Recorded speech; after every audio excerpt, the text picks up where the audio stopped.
Hello everyone, if you're new to my channel, consider liking and subscribing.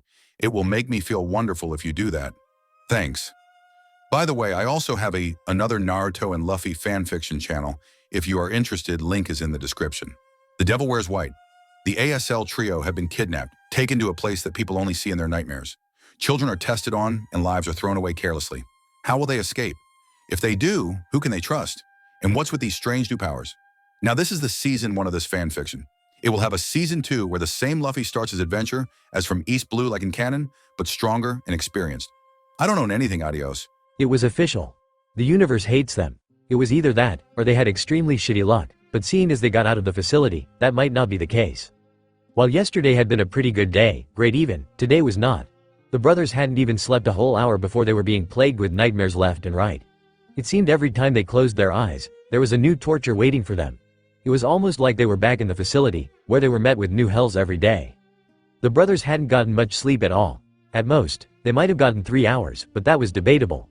All of their eyelids felt heavy and even breathing was exhausting, but they didn't want to risk falling back asleep. Sleeping meant dreaming, and dreaming meant nightmares. It was easy for them to figure out that today was going to be one of their bad days, as the pirates had dubbed it, and they weren't going to be leaving their room. Sabou could hear breakfast being made, could hear as the pirates slowly realized that the brothers weren't showing up, and then could hear Thatch heading towards their room. Normally, when the brothers had a bad day, the chef would leave them food outside their door, but that had been before the chef knew how much they ate and could carry it all in his hands.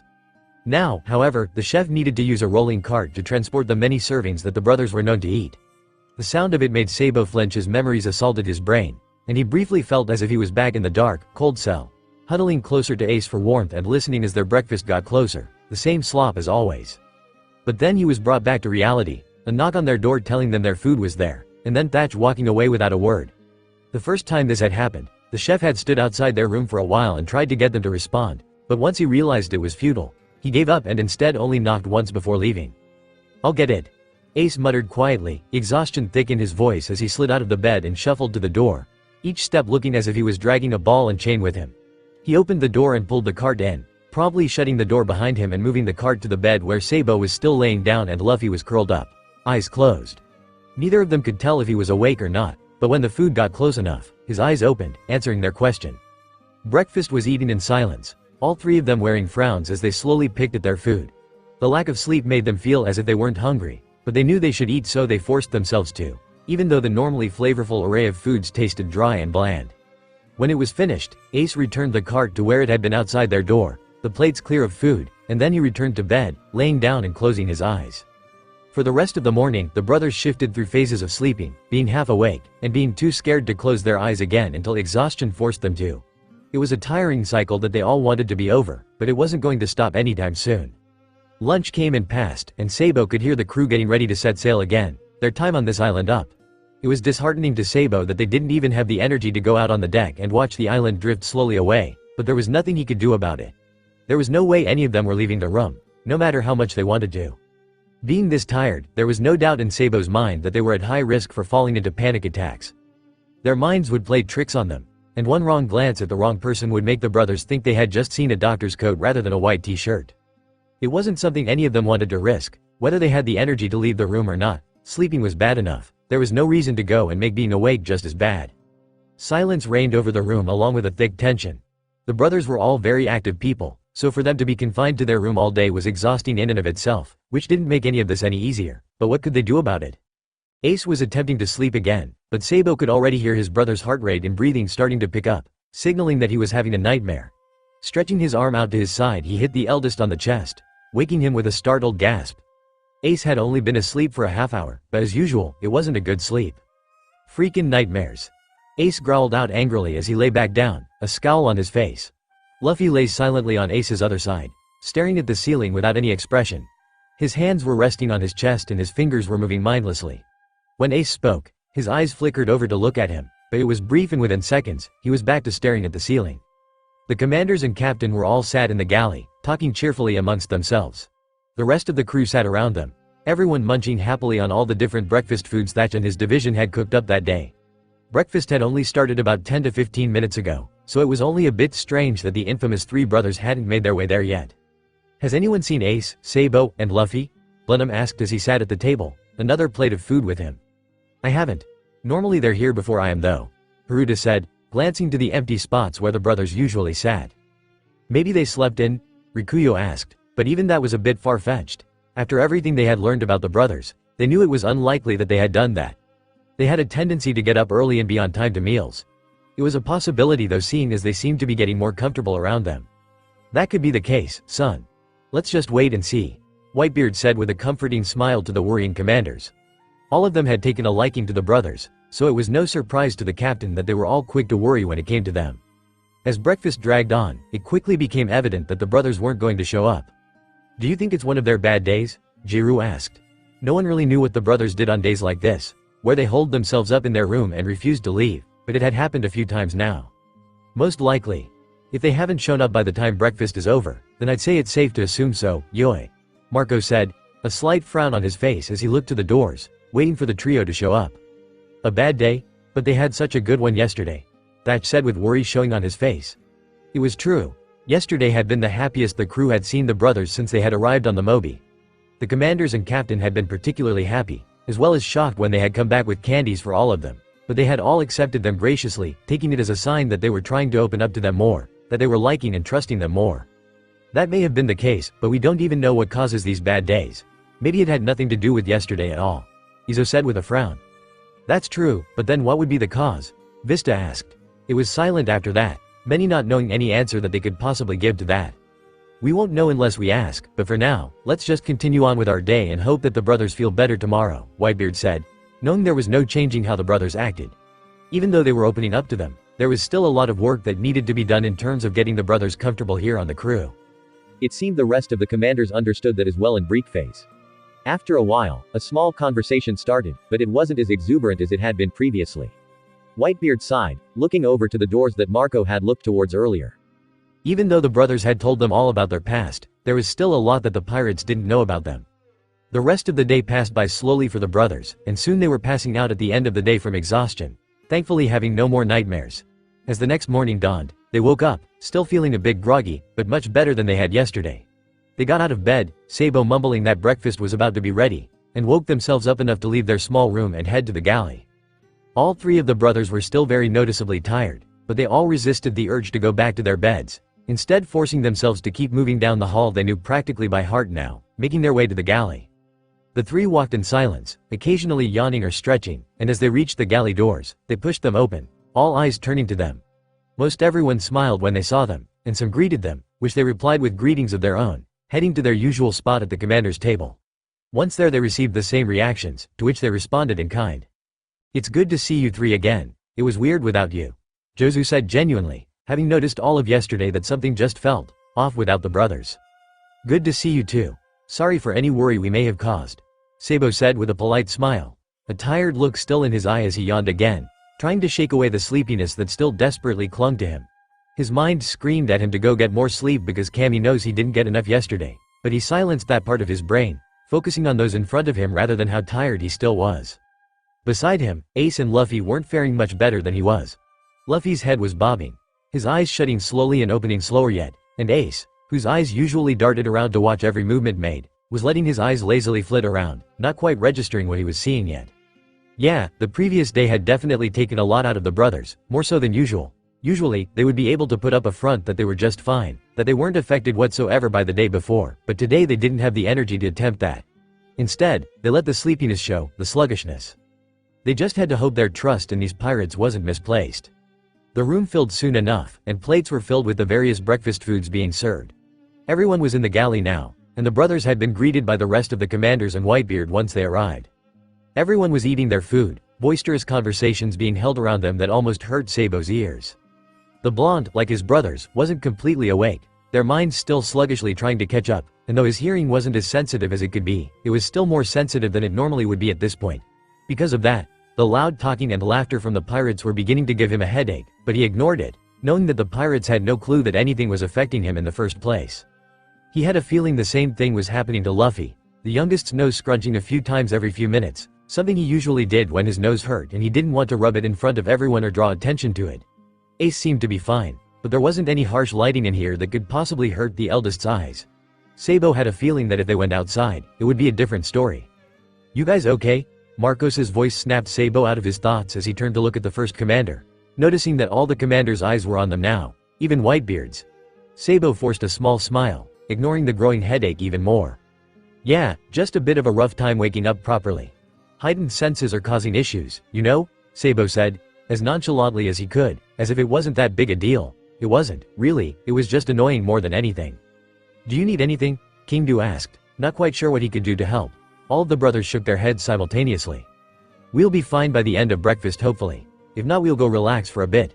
Sabou said, knowing there wasn't much anyone could do about it.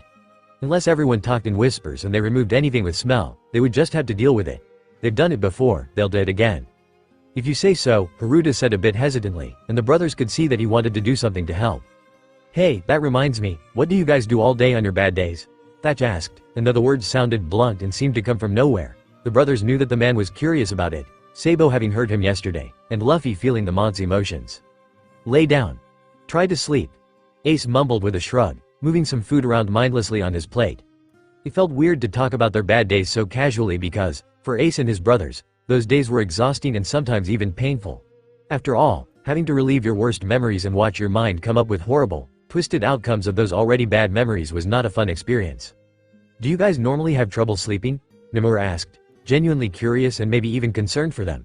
The brothers were beginning to feel a bit uncomfortable from the topic of these questions but knew it was something they should at least try to explain the pirates. Not usually, no, but if we don't get enough sleep we aren't usually in the best of moods and it's easier for our minds to play tricks on us, which would be no fun for anyone. It's easier for us to just stay in our room. Sabou answered, avoiding the fact that, not getting enough sleep, was actually the brothers having non-stop nightmares. They were trying to be more open, yes, but that wasn't something that any of them were ready to share just yet. The answer seemed to appease the pirates though because they all relaxed, smiles lighting up their faces. I thought you guys did that because we did something. It's a relief to know that wasn't the case. Rikuyo said, the rest of the commanders nodding. Sabou smiled at them, shaking his heads. No need to worry, if it were something you did I'm sure you would know, Sabou said honestly because the brothers wouldn't be able to hide the fact that something they did affected them. It had happened before, like when they heard Haruta's name. With the end of the questions came the end of the conversation. Sabou had been right in thinking that by the time they had finished breakfast they would be just fine, because as the brothers pushed away their cleared plates, their senses had returned to normal, or at least, what was normal for them, and they were leaving the galley with smiles on their faces. Going to their usual spot on the railing, the three began relaxing, taking in all the things they had missed out on because of their years being trapped in the facility. The cool wind on their faces, the sounds of the birds flying by and the waves hitting the sides of the ship, the feeling of the warm sun beaming on their skin, the smell of the ocean. It was refreshing, freeing even, for the brothers. It was a constant reminder that they were no longer trapped, that they didn't have to wake up every day fearing the next test they would be given. They would no longer be forced to perform tests that caused them pain or other horrible symptoms. They were free. They could wake up and leave their room if they wanted, or they could snuggle deeper under their blankets and sleep for another few hours. They could go eat a large, delicious breakfast and not worry if they would have to MI. They could sit on the railing and watch the waves and not worry about being dragged away so that they could be pumped full of drugs. No one was controlling their lives anymore, nobody but themselves. Not every day could be a good day, but the brothers weren't going to let that hold them down. The darkness felt suffocating. It was cold, it was dark, and the ground beneath him was hard, giving no sense of comfort. A quick glance around showed the same thing as always. A dark wall over there, a dark wall back there, another dark wall to his right, and of course, the bars that showed nothing but darkness in front of him. How long had it been since that cell door had been opened, since he had last been fed, since he had last seen someone? He didn't know, but the loneliness was almost as suffocating as the darkness. The sound of footsteps made him stiffen in surprise. He tried getting up and moving to the bars, but his body felt heavy and difficult to move like he had 10-ton weights strapped to his legs. He was forced to sit and wait as the footsteps grew closer and an even darker shadow began to loom outside his cell. The thing that walked up though was anything but human. Its face looked as if it could be a person, but the mouth was far too stretched to be normal. The lips were pulled upwards into a sickening smile, sharp, jagged teeth showing, and their eyes looked small and beady in comparison, only adding to the monster-like quality of the thing. It was tall, extremely so. It was hunched over so it didn't hit its head on the ceiling, and it was thin and lanky. Its arms looked abnormally long and its legs didn't look like they could properly support the creature. There was no hair anywhere on the monster and its skin was almost too taut as if there was just barely enough to cover it completely. Its arms stretched out towards the cell bars, showing its long, gangly fingers, and suddenly, the door was being swung open. The creature didn't even need to enter the room. It merely stretched its arm inside and plucked him up from the ground with ease, pulling him towards its face. The heat and smell of the creature's breath made his stomach churn, and every hair was raised in fear as he stared into the creature's beady red eyes. They seemed to sit there for an eternity, and with each passing minute, each second, it felt as if he was going to faint from the terror he felt. Finally, the creature moved, its arm moving somewhere he couldn't see, before retracting back and showing him the gleaming needle it held. A soft whimper escaped as the creature raised the needle to his arm. The pinch as the needle was pushed into his skin made him wince. Another, slightly louder, whimper falling out as the liquid was injected into him. And then the needle was pulled out, and he was left to once again stare into the eyes of the terrifying monster as he slowly felt the effects of that liquid rush through his body. It was excruciating. Every limb, every muscle, every nerve, felt like it was cramping. The cramping quickly began to feel as if it was replaced by fire, and every part of him screamed for relief. When the burning subsided, it was replaced with an itch. An intense, borderline painful itch that he desperately wanted to soothe, but he was still in the monster's grip, still staring into its eyes. This continued on and on and on. A never-ending cycle of pain, from cramping to burning to itching, all while staring into the beady eyes, the monster's smile only stretching further on its face. The darkness surrounding them started to cover them now, making it impossible to see the ground. He began to swallow them up, slowly creeping up the legs and hands of the creature, and then its torso and arms, and then its shoulders and neck. It swallowed it all up until all he saw was the monster's eyes staring into his own, and its smile still stretching unnaturally wide. The pirates milled along lazily. The weather was nice, the seas were calm, and breakfast was nearly finished. There wasn't much to do this early in the morning. Most did their chores after breakfast or even lunch, and those on watch hadn't seen anything that would be concerning. It was a normal, lazy morning on the Moby. "Nay, Jozu, do you think something fun'll happen at the next island?" Haruta asked, slumped over the railing as he watched the water move beside their ship. Jozu, who stood beside Haruta, shrugged.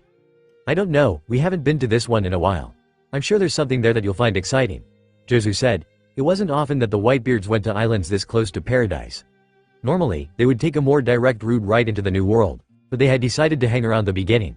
They were still a couple of days away from the island, but it was already beginning to make the crew excited.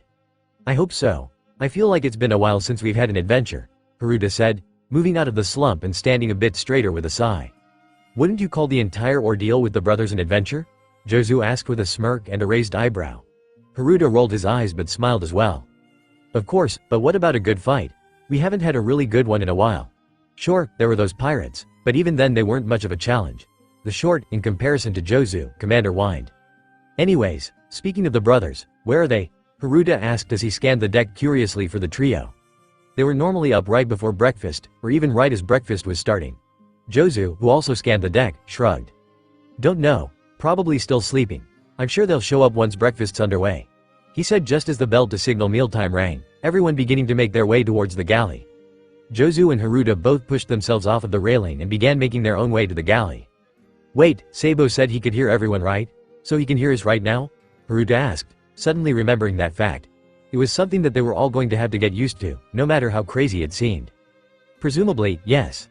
If so, hello Sabou. Hope your morning's been well so far," Jozu said politely, making Haruta smile and laugh a little. "However, he said he doesn't normally listen in on conversations," Jozu continued. "Unless it was about him or his brothers, which would mean he is listening," Haruta countered. "He said he did that because he didn't know us and wanted to make sure we wouldn't send them back to you know where," Jozu said, not using the word facility on the off chance that the blonde was listening. As the two commanders spoke they entered the galley, moving to sit down in their usual spots at the commander table, all of the others already there except for Fosa and Blenheim, who Jozu remembered said that they were going to check on something in the depths of the Moby. And if that's the case, then he would still be listening. "Just because they joined doesn't mean they aren't worried we might send them back," Haruta said, knowing that trust was something that was hard to earn, especially when you were raised to be always on guard like the brothers were. "What are you two talking about?" Izo asked with a raised brow, only hearing snippets of the conversation. "We're debating whether Sabou's listening in on us right now," Haruta said nonchalantly as if it wasn't that big a deal. Really, it wasn't. Sabou, Ace, and Luffy were their brothers now, whether they reciprocated those feelings or not, so that meant they accepted everything about them, from their past to their strange abilities. "Why would he be doing that?" Jiru asked, making Haruta sigh in exasperation at the fact he would have to explain himself again. "Well, as I told Jozu, he said he doesn't listen in on everyone's conversations, but if he or his brothers are mentioned he listens. That's why I think he could be listening to us now, but Jozu here thinks that he isn't listening regardless of what we talk about," Haruta explained, the commanders and Whitebeard all nodding and humming in agreement to the words. "Well, they did join the crew, so there's a chance he stopped listening all the time," Flamenco agreed, holding his chin in thought. See, Flamenco agrees with me, Jozu said as he smiled smugly. Yeah, but as I said to Jozu, Jed doesn't mean they're all buddy-buddy with us. I mean, I get why, but I'm just saying, that could mean that he's still listening. It would also mean he's listening to us right now. Haruta countered. Plates were set down at the end of the table and they turned to see Thatch placing the brothers' breakfast at their empty seats, which confused them. The brothers haven't come yet? King Du asked with furrowed brows. Seems not, Thatch said with a frown, confused. Maybe they're still waking up, Rikuyo questioned. Or they're having another bad day, Namura suggested. But they just had a bad day. Can they have one right after another? Vista asked. Who knows, son? We'll wait for them like always, and if they don't show, Thatch will bring them food. If it is another bad day, we're just going to have to be supportive. I'm sure those three are still having a hard time adjusting. Whitebeard said, the commanders nodding their agreement to the words. It was always hard to remember that it hadn't been all that long since they'd rescued the brothers, only a little over a month. In any case, I still think that Sabou's listening, Haruta said confidently. Breakfast continued on normally enough after that, and like the commanders predicted, the brothers were a no-show, which confused more than a few of them. Thatch waited as long as he dared before he knew he was going to have to start prepping for lunch. Just bring them their breakfast, Thatch, Marco said with a sigh as he stood up from the table, he and Thatch the only ones left, both waiting in hopes that the brothers would show up. Alright. Thatch muttered a bit disappointedly. He wasn't disappointed in the brothers, he understood, really. He knew that they had faced a lot of horrible things in their lives. He knew that even though they were physically healed, there was still a long way to go when it came to their mental health, but he had still hoped that the Whitebeards would have been able to work some type of magic and heal them. He wasn't disappointed in the brothers. No, he was more disappointed in himself for not taking the brothers' mental health as seriously as their physical. Sure, he didn't play their mental health issues off, he took them seriously, but he still naively believed that after such a short amount of time, they would be fine. I'll go with you, Yoi, Marco said as he followed Thatch to the kitchen where they began to load food onto the rolling cart. Marco could see the turmoil in his brother's eyes, knew that the chef was beating himself up over something. He didn't know what, but he trusted that if it was important, or if it became an issue, Thatch would come to talk to him, or Pops, or the nurses, or anyone really. The walk to the brothers' room was done silently, and the food was left in its usual place beside their door. A quick knock from Thatch on the door was enough to signal to the trio inside that the food was there, and when there was no response, the two commanders began to head back towards the deck. It just sucks that there are people that can do that to children, Thatch said finally as they neared the door that led out to the deck. It does. We just have to keep showing the brothers that we're not those people. They're safe here, and they'll learn that eventually, Yoi. We just have to be patient with them. Marco soothed. Thatch nodded in understanding, straightening as his resolve to help the brothers get over their past grew. Yeah, you're right. Hey, maybe I'll make something extra meaty for dinner. Luffy seems to really like meat-based dishes. Oh, and maybe some of those chicken tenders with the dips for lunch that Ace likes, and chocolate cake for dessert. Sabou really liked that cake we made that one time. Thatch rambled happily with a smile. Marco felt himself begin to smile as well as the two walked out onto the deck. Sounds like a good idea, Thatch. Marco agreed. Even though the brothers didn't open up about themselves all that much, Thatch was still able to do one thing, and that was figure out what those on the crew enjoyed eating. Some joked that the man had a strange sixth sense when it came to knowing a person's favorite food, but the chef always claimed it was something any good chef should be able to do. You think so? Thatch asked, turning to look at the first mate and commander. I do. If the brothers are having another bad day, I'm sure that you making their favorite meals will definitely cheer them up, Yoi. Marco said, causing Thatch's smile to widen at the thought. It's settled then, tenders and dip for lunch, meat for dinner and cake for dessert. It's time for the next test, the sing-song, cheery voice sent shivers running down his spine. He urged his legs to move faster than they had been before, but he was already beginning to feel the exhaustion slowing him down. His legs couldn't quite keep the same rhythm as they had been before. He was beginning to trip over himself much easier than before, his feet not coordinating with his brain like he wanted. No, left right. Why did his left foot insist on getting in the right one's way? Pushing himself up off the ground, he broke back into a sprint, turning right at the next fork in the never-ending hallway. Behind him, he could hear a cheery tune being whistled, and even though he was running, the person following him was taking slow, even steps, yet they seemed to be gaining on him. He had to get out. He couldn't stay here any longer. He just needed to keep going, and eventually, he would find the exit. This place couldn't go on forever, right? All around the mulberry bush, his breath hitched as a familiar tune began to come out of the man's mouth. The tune echoed eerily throughout the halls, making it seem as if the words were being sung right in his ear. The monkey chased the weasel. Faster. He had to go faster. Faster. Faster. Faster. Faster. A startled yelp escaped his lips as he once again tripped over his own feet, his legs screaming at him, begging him to stop, to rest, but he couldn't do that, not when. The monkey stopped to pull up his sock. He had to start moving. He had to get out. How was he supposed to do that though? It was so dark, too dark. He could barely see his own hands in front of his face. How was he supposed to find the way out of this maze? It didn't matter, he could do it, he would do it. Footsteps behind him snapped him back to the predicament he was in. The slow, deliberate steps seemed far too close for comfort, the humming in between lines only chilling him further. Left. Surely if he went left he would find the way out. His footsteps echoed around him nearly as loud as the pounding of his heart in his ears. He ran as fast as he could down the hall, noticing yet another fork in the hallway. Left or right? He had to make the decision quick. Pop goes the weasel. He jumped back in shock as the man who he knew for sure had been behind him popped out in front of him from the darkness, a grin spreading over his face as he brandished a long, sharp needle in his hand, his other hand stuffed deep into the pocket of his white coat. It seems our fun is over for now, but no worries, there's more fun to be had back in the lab. The words echoed loudly around him as the boy began backpedaling away from this man. No, monster. No man could be as evil, as sinister, as uncaring of human life as this person. Monster definitely fit the criteria better. Turning to run back the way he came, he was surprised when the monster was there as well, long needle in hand and smile still plastered to his face. Now, the chase is over. You've lost. He didn't have another chance to run before the hand in the monster's pocket shot out and grabbed his wrist, tugging him towards the monster as it shoved its needle into his arm. There. Let test number 462,974 commence. What was once a loud, sharp and clear voice became warbled and muffled as he felt the world tilt sideways. The grip on his wrist never let up, and instead, the monster began to quite literally drag him down the H. Keep up, tried to move his legs in time with the monster's, but with the world shifting so uneasily beneath him, it became futile and he fell to the floor, allowing the monster to drag him back into captivity. He hated this. He was almost out, he just knew it, and yet here he was again, being dragged back into the depths of what could only be hell. A place like this couldn't exist anywhere other than hell after all. What seemed to have taken him hours of running took the monster only a few minutes of walking, and they were soon walking into a painfully bright white room. Yes. Hell. That's what this was. They always say that hell is a red fiery inferno filled with suffering and pain. They say it's got cavernous pits and devils with pitchforks. They say it's deep down underground where no one can get to it and no one can get out of it. Honestly, this wasn't far off from the imagined hell. He knew though. Hell wasn't red, it was painfully white. Yes, there was pain and suffering, but it wasn't given to those who deserved it. Those cavernous pits might not exist here, but there were never-ending halls of darkness that did the job just as well. Devils with pitchforks. What about twisted doctors with scalpels? And it sure did seem that there was no getting out of this place. So yes, this was hell. There was no other place that it could be. Why the long face? Give us a smile, after all. I'm sure your brothers would just love to see it.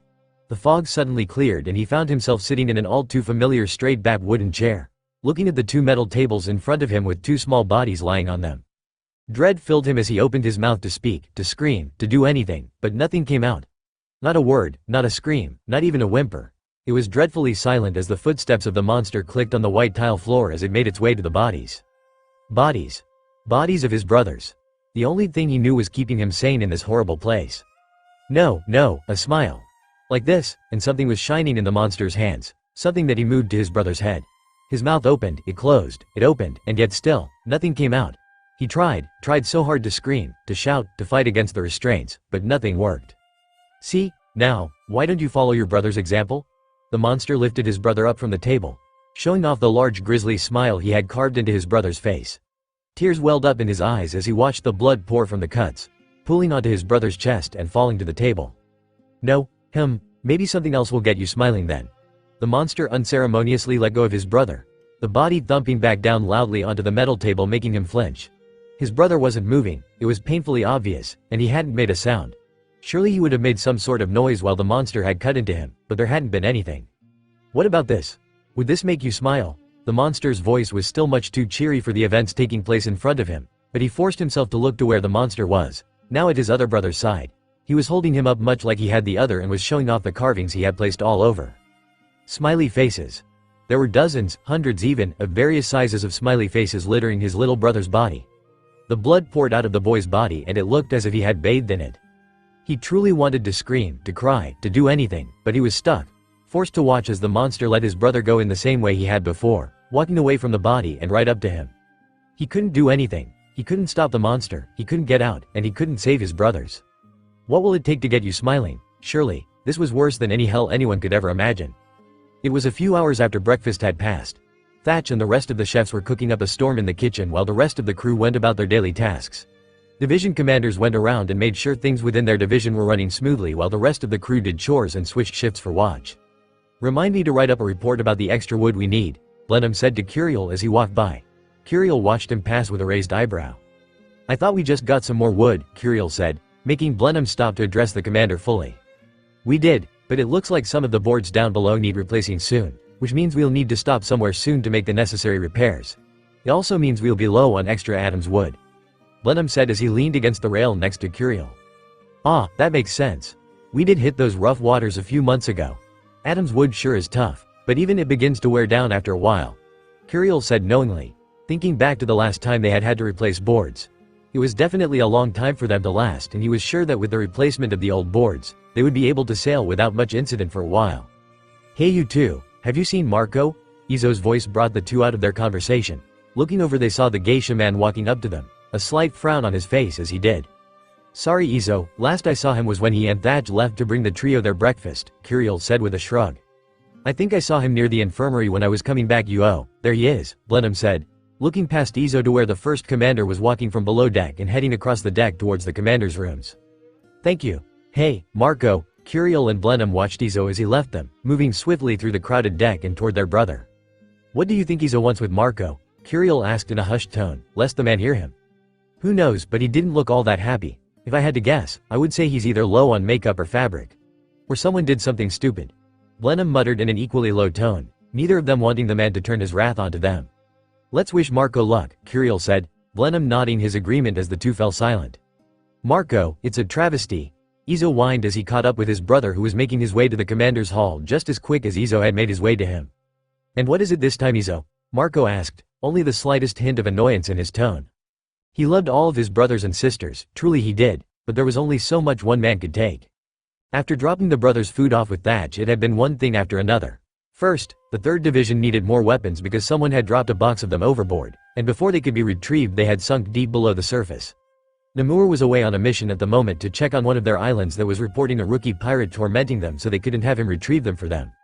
Then, a group from the 11th Division was delayed in heading off to one of their own missions to recon an island that they were thinking of making a part of their territory because the boats they had planned on using had sprung leaks. Along with many more various complaints ranging from minor to serious, the latest one had come from the infirmary, the nurses informing him that numbers weren't matching up in terms of the supplies they were supposed to have versus the supplies they did have, which meant he had to go get the original report from his room to verify things. Which brings them to now, where he was heading to his room to get said report while Izo followed with a frown that said he had something he was going to complain about. "It's horrible. I was mending a shirt for Theo from 5th Division when I realized I'd run out of fabric. I have too many things to fix and mend, and with no fabric, that means everyone's going to be hounding me until I get more and can return their P fixed," Izo said with a huff as he hid his hands in his sleeves. Marco took a deep, steadying breath as he opened the door to the commander's hallway, he and Izo entering it and closing the door behind them. "I'll make sure to set aside some extra money for your division then. We're stopping at an island soon, so..." Marco paused as he and Izo walked towards his room. To get to his room you had to pass the trio's room, and in doing so they both saw the pile of food still sitting on the rolling cart that he and Thatch had brought earlier. "Did Thatch bring the brothers lunch early?" Izo asked, looking at the cart in confusion. Whenever the brothers had a bad day they always ate the food, so it was surprising to see it still sitting there untouched. "No, that's from breakfast. I brought it down with him, Yoi," Marco said, walking up to the food and examining it to see if any of it had even a bite taken out of it. After finding that it was all untouched, he and Izo shared a look before the first mate stepped in front of the door, raising his hand and knocking. No response. "Do you think they're okay?" Izo asked, worry seeping into his tone as he looked from the closed door to Marco. The Phoenix didn't say anything, instead opting to knock again. "Ace, Sabou, Luffy, you three alright, Yoi?" Marco called but was once again met with silence. Frowning, Marco realized that he was going to have to enter the room. He didn't want to invade on the brothers' privacy, especially if they were having a bad day, but if they weren't eating then it could be serious. After sharing one more look with Izo, Marco grabbed the handle of the door, twisting it and pushing it open, poking his head in. "You guys alright in here?" he asked, but stopped when he saw the three brothers lying in their pushed-together beds. All of them looked to be sleeping, however it seemed to be anything but a peaceful sleep. Sweat poured down all of their faces and their features were scrunched up as if in pain. Luffy looked to be thrashing a bit, and even Ace and Sabou were moving their heads from side to side as if trying to move away from something. There were low sounds of whimpers coming from them, whichever one though was indistinguishable, and it only made Marco's worry increase. He pushed the door open and entered the room quickly, moving to the bed and attempting to wake Sabou, the closest one to him, up from whatever he was dreaming. "Hey, Sabou, wake up, yoi," he said in a hushed, gentle voice, though there was a bit of urgency to the tone. In the doorway Izo watched with worry, not wanting to get in the way. When Sabou didn't wake up, Marco turned to look at Izo, lips thin. "Go get another commander. We're taking them to the nurses, yoi," Marco said sternly, Izo nodding quickly and rushing out onto the deck. He scanned the deck quickly, finding Vista to be the closest.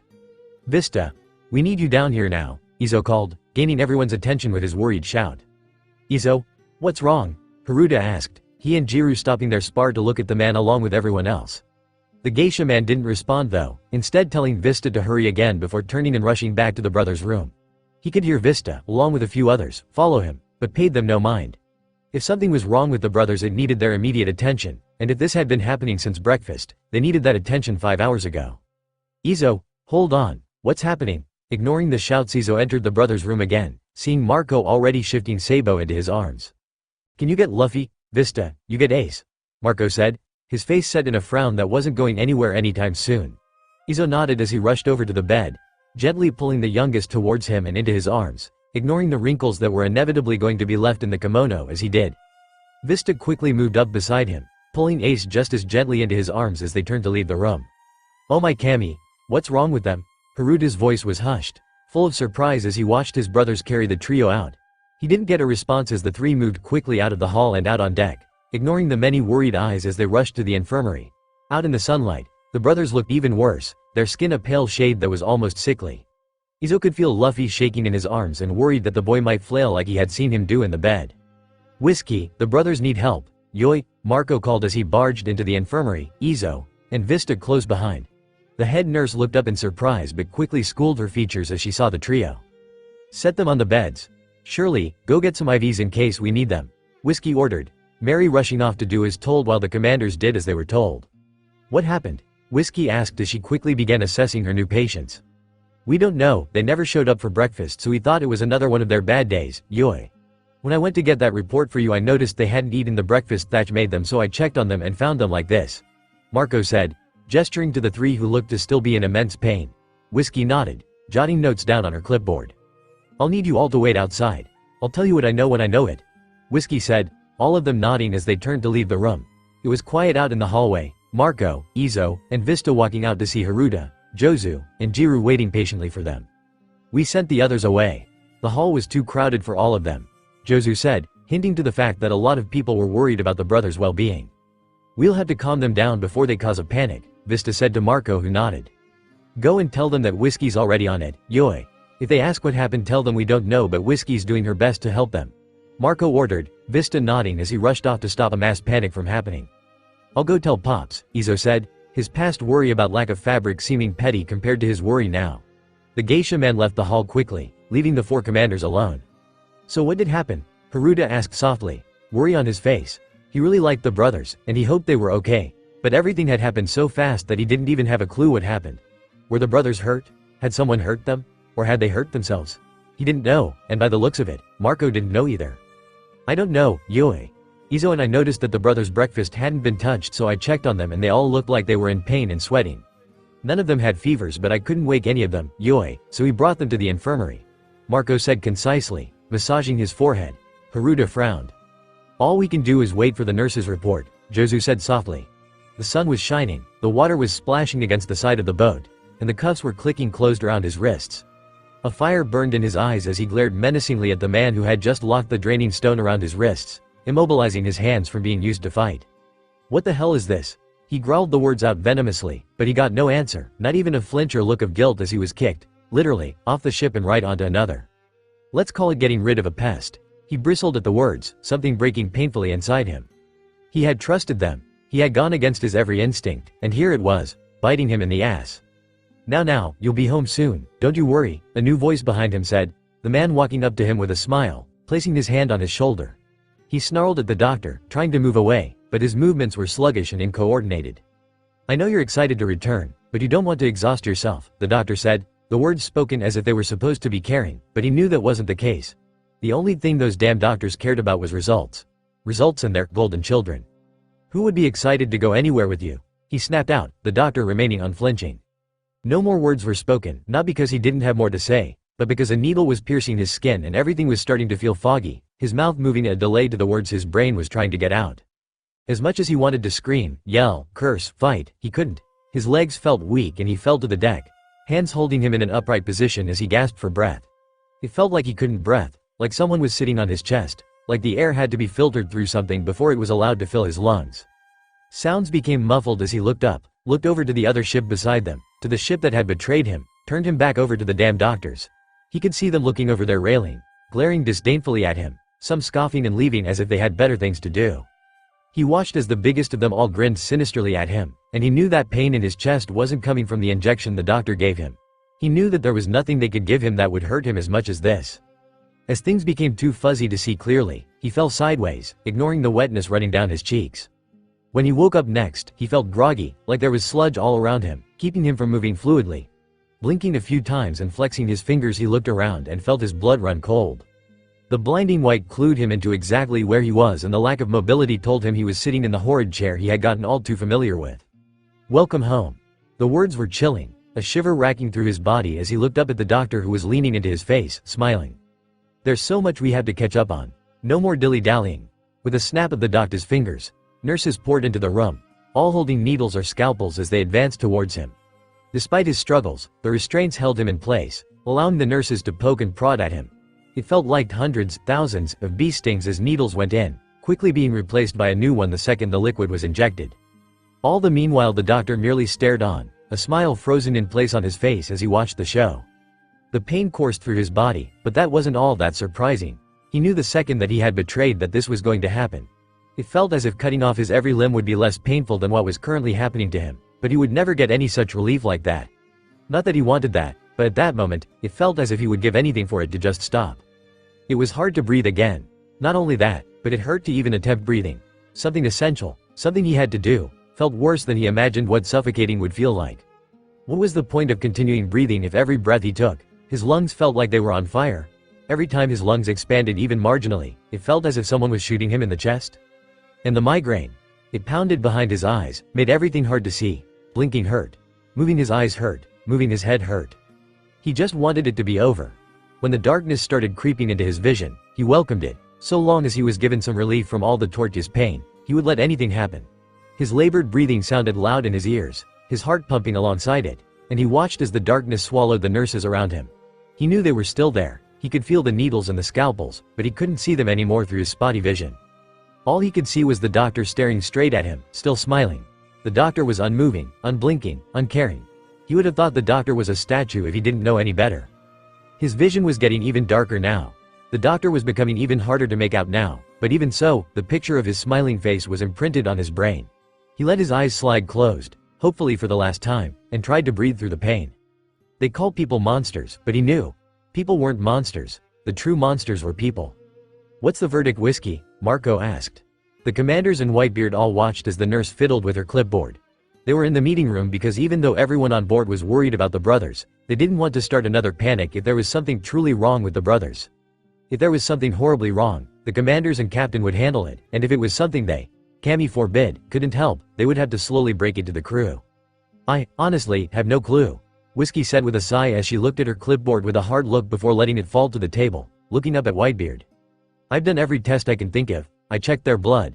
I even did tests for the more rare conditions, but I've never seen or heard of anything like this happening before.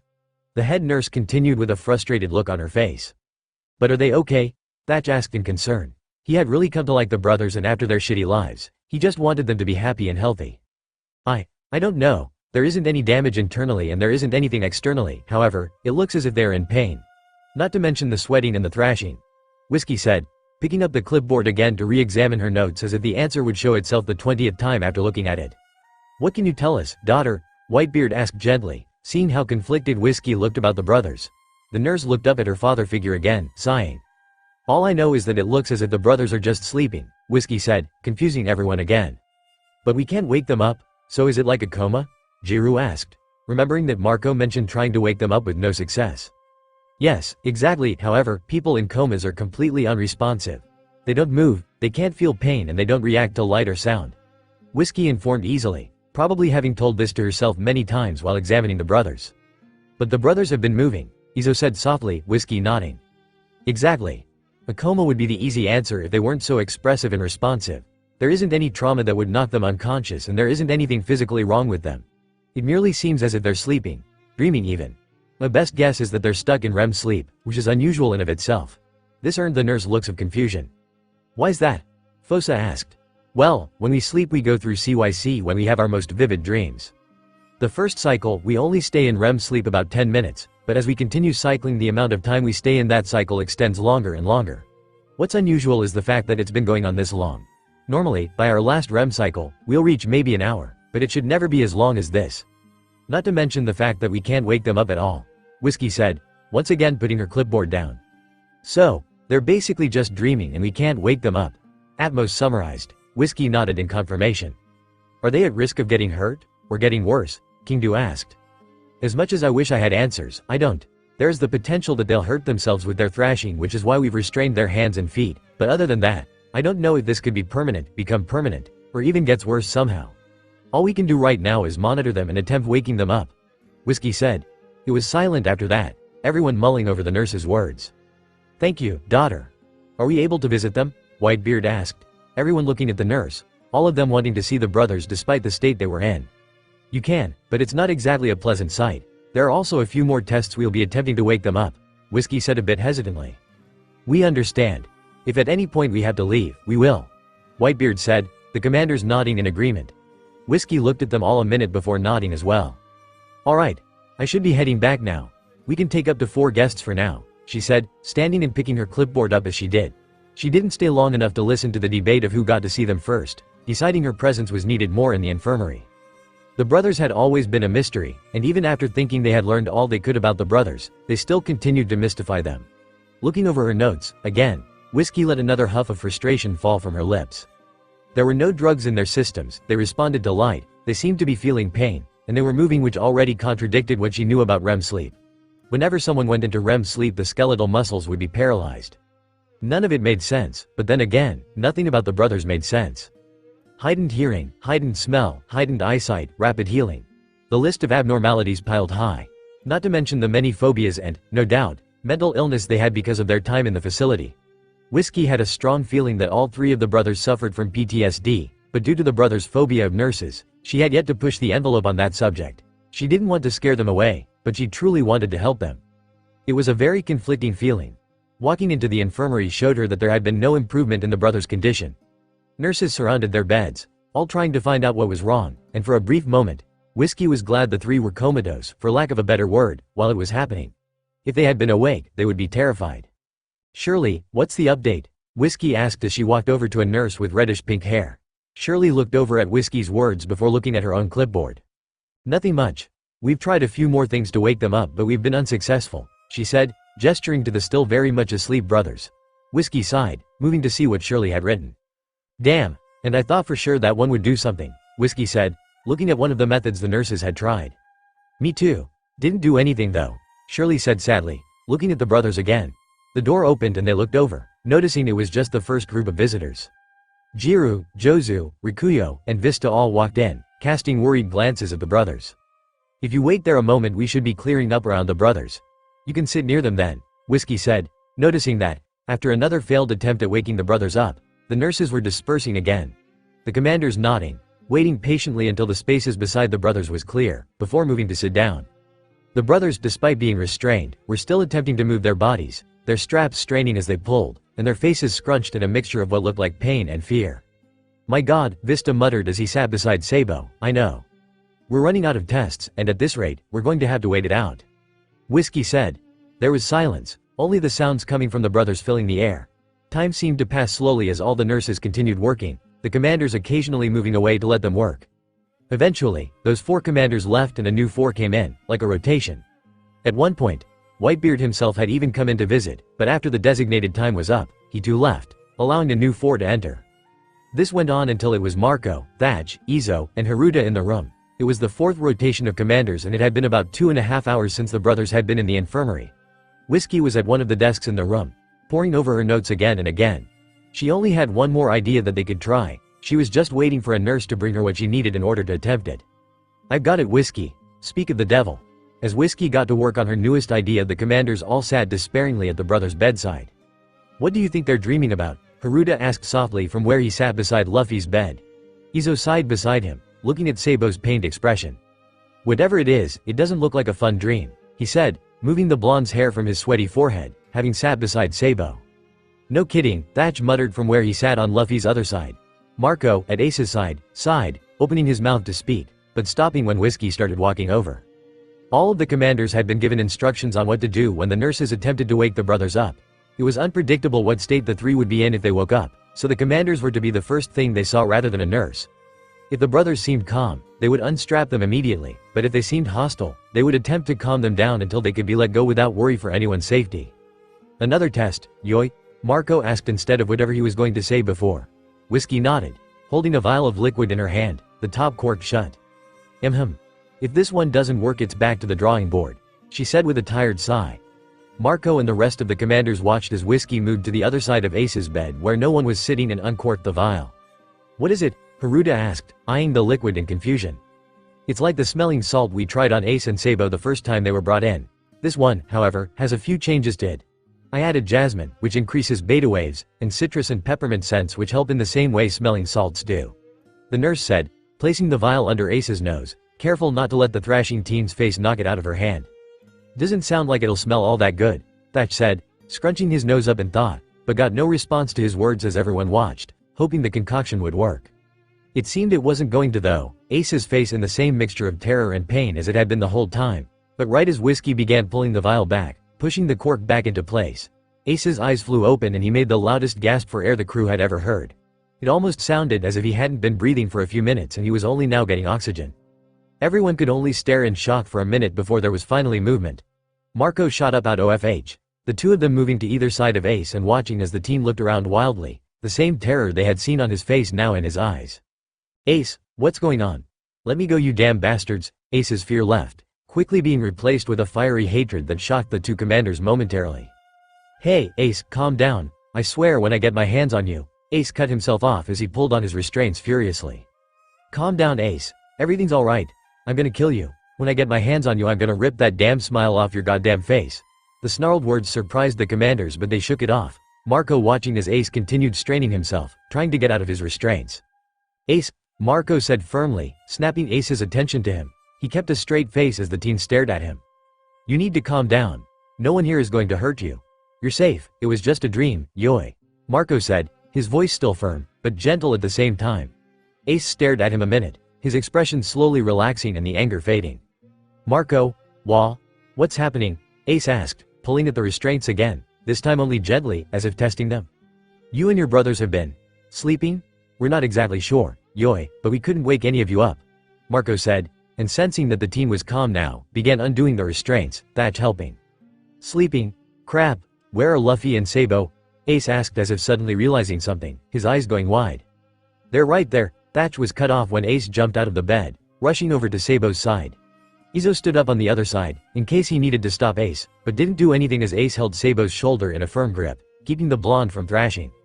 "Hey Sabo, it's alright, it's just a dream, you're safe, we're safe," Ace murmured softly. He continued muttering similar sayings for a few minutes, even when Izo started to tell him that it wasn't working. Ace merely sent a glare to Izo which shut him up, before returning to murmuring to Sabo. Another few minutes later and Whiskey was getting ready to step in and stop the oldest of the brothers. But suddenly the blonde woke up in much the same manner Ace had. Instead of anger like Ace, though, Sabo's face was full of panic. Like Ace though, the blonde pulled against his restraints, and once he realized he was restrained in the first place the panic only grew. "Sabo, calm down, I'm right here, we're out of there, no one's gonna get us. Look, the restraints can be taken off, and they will be taken off," Ace said, unstrapping one of his brother's hand. Sabo's eyes watched as his hand was freed before looking up at Ace. "Hey Ace?" he asked in confusion, looking around once more. "That's right, we're all okay, but we have to wake Luffy up," Ace said, beginning to undo the rest of the restraints with Izo's help. "Luffy?" he asked, his voice still a bit distant. "Yes, Luffy's alright, but he's stuck too, so we have to wake him up," Ace replied softly, helping Sabo sit up once he was completely free. "Sleeping? Right, yeah, alright, let's wake him up," Sabo said, seeming to get more of his bearings straight as he also got out of bed, the two brothers heading over to Luffy, the commanders all moving out of their way and watching in interest. Even though they had tried everything they could think of to wake the brothers up, they were able to do it in a handful of minutes with just the repeating of a few simple phrases. It also seemed as if this had happened before, or at least something similar to it. "Luffy, it's alright. You're dreaming, Ace and I are right here, so all you have to do is wake up and it'll all be gone," Sabou said gently, brushing Luffy's hair back. "Yeah, everything's alright. We're all safe. We're all free. When you wake up we can go look at the ocean and the clouds," Ace said soothingly. Like with Sabou, it took a few minutes, but finally, Luffy was awake as well, eyes blown open in terror. The tears came quick and fast as Ace and Sabou immediately got rid of the restraints holding the youngest down and pulled him into their arms. Shush, it's okay Luffy, we're all safe," Sabou murmured quietly in Luffy's ear and the boy sobbed. The commanders stood awkwardly to the side, not wanting to interrupt. Ace and Sabou seemed to have it handled after all, but there was a lot of questions that they had about exactly what had just happened. Tapping caught their attention and they noticed Luffy was tapping with his trembling fingers on Ace's arm. "I know it smells. Why don't you and I go sit outside for a minute?" Ace asked. Luffy nodded fervently at the idea. Naruto looked like he was going to speak up, but Marco placed a hand on his shoulder, stopping him from speaking and instead looking at Marco in confusion. Marco merely shook his head, the two of them turning back to watch as Ace and Luffy got out of the bed. Luffy still obviously shaken up, while Sabou remained sitting, watching the two walk off and out of the infirmary. When the door finally shut completely behind the two, Sabou sighed, rubbing his forehead as he turned to face the commanders and nurse. "Sorry about all this," the blonde said sincerely. "No, it's alright, but what was that?" Thatch asked, eliciting another sigh from Sabou in response. "As much as I wish I had answers to that question, we're as in the dark about this issue as you," Sabou said truthfully. "But it looked as if this has happened before," Izo said, thinking back to how easy it was for the brothers to wake each other up. "That's true because it has.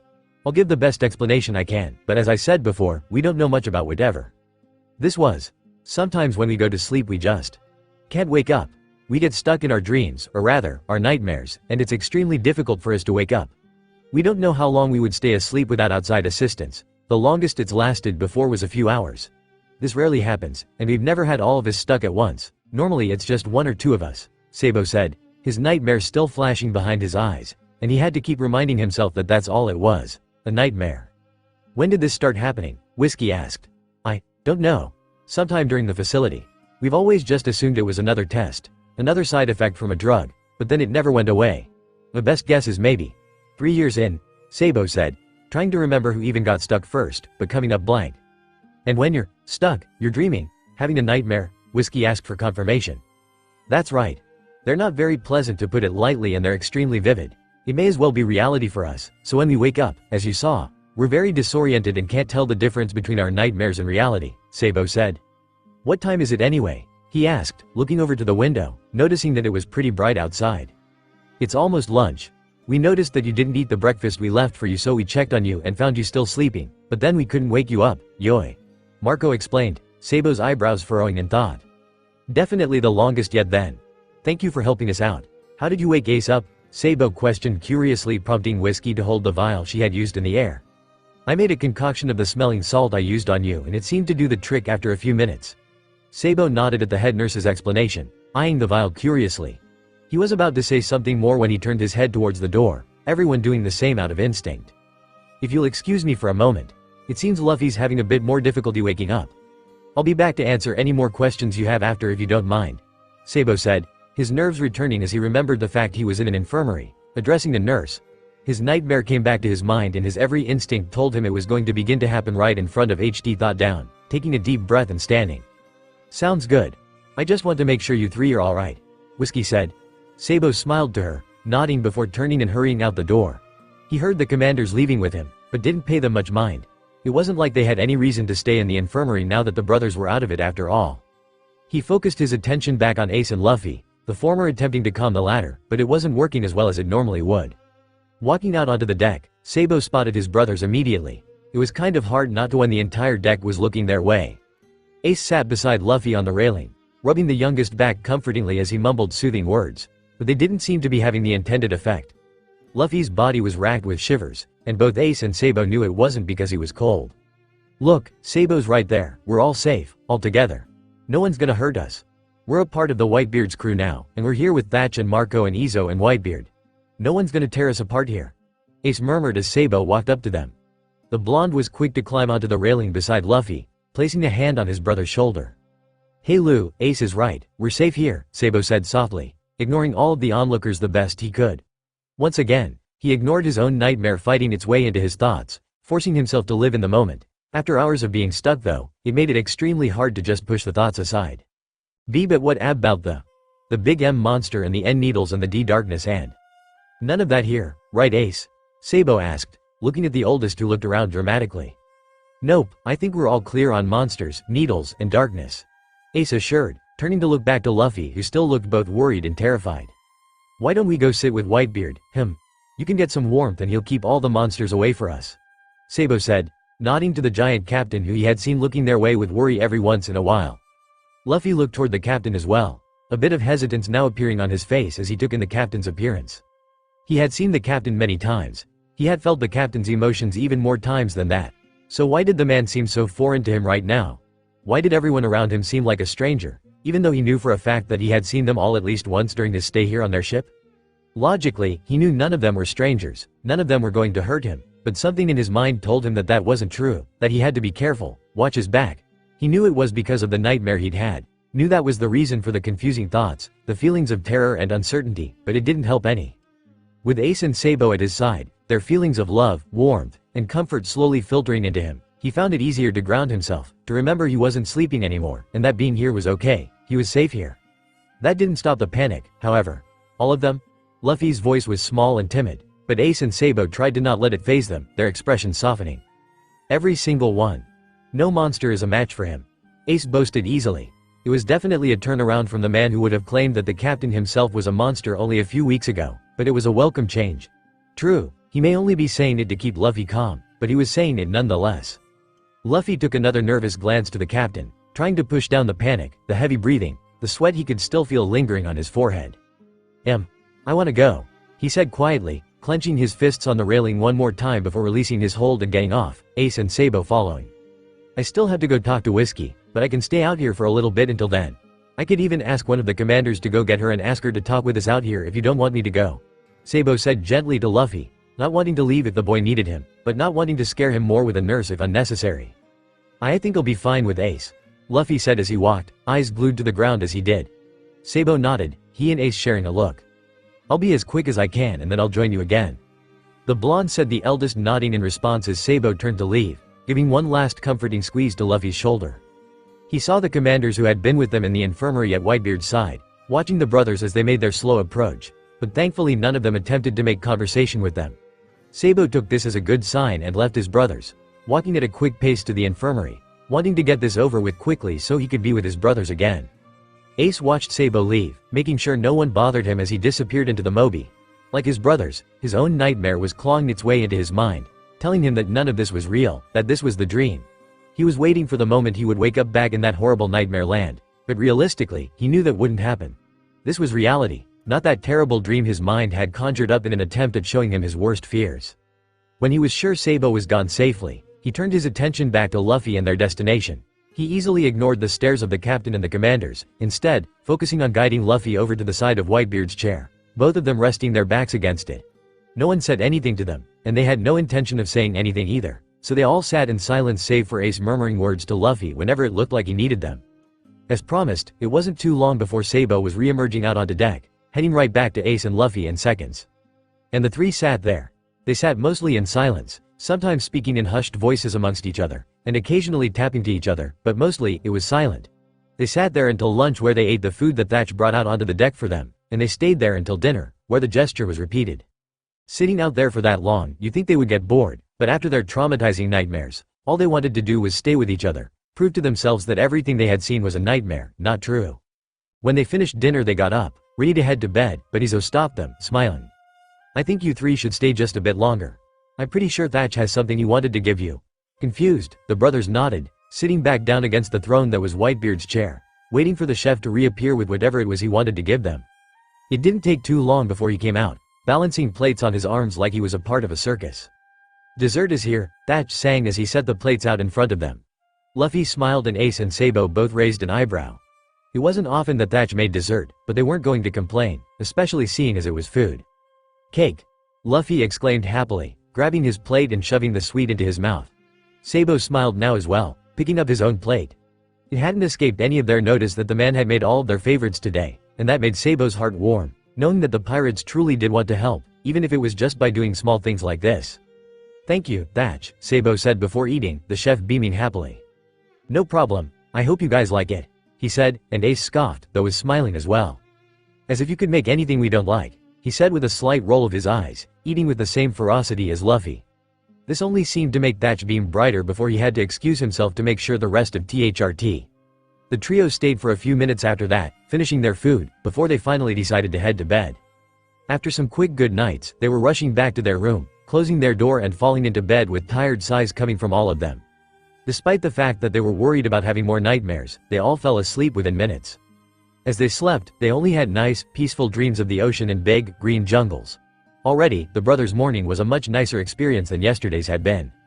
That wasn't to say it went without a hitch though.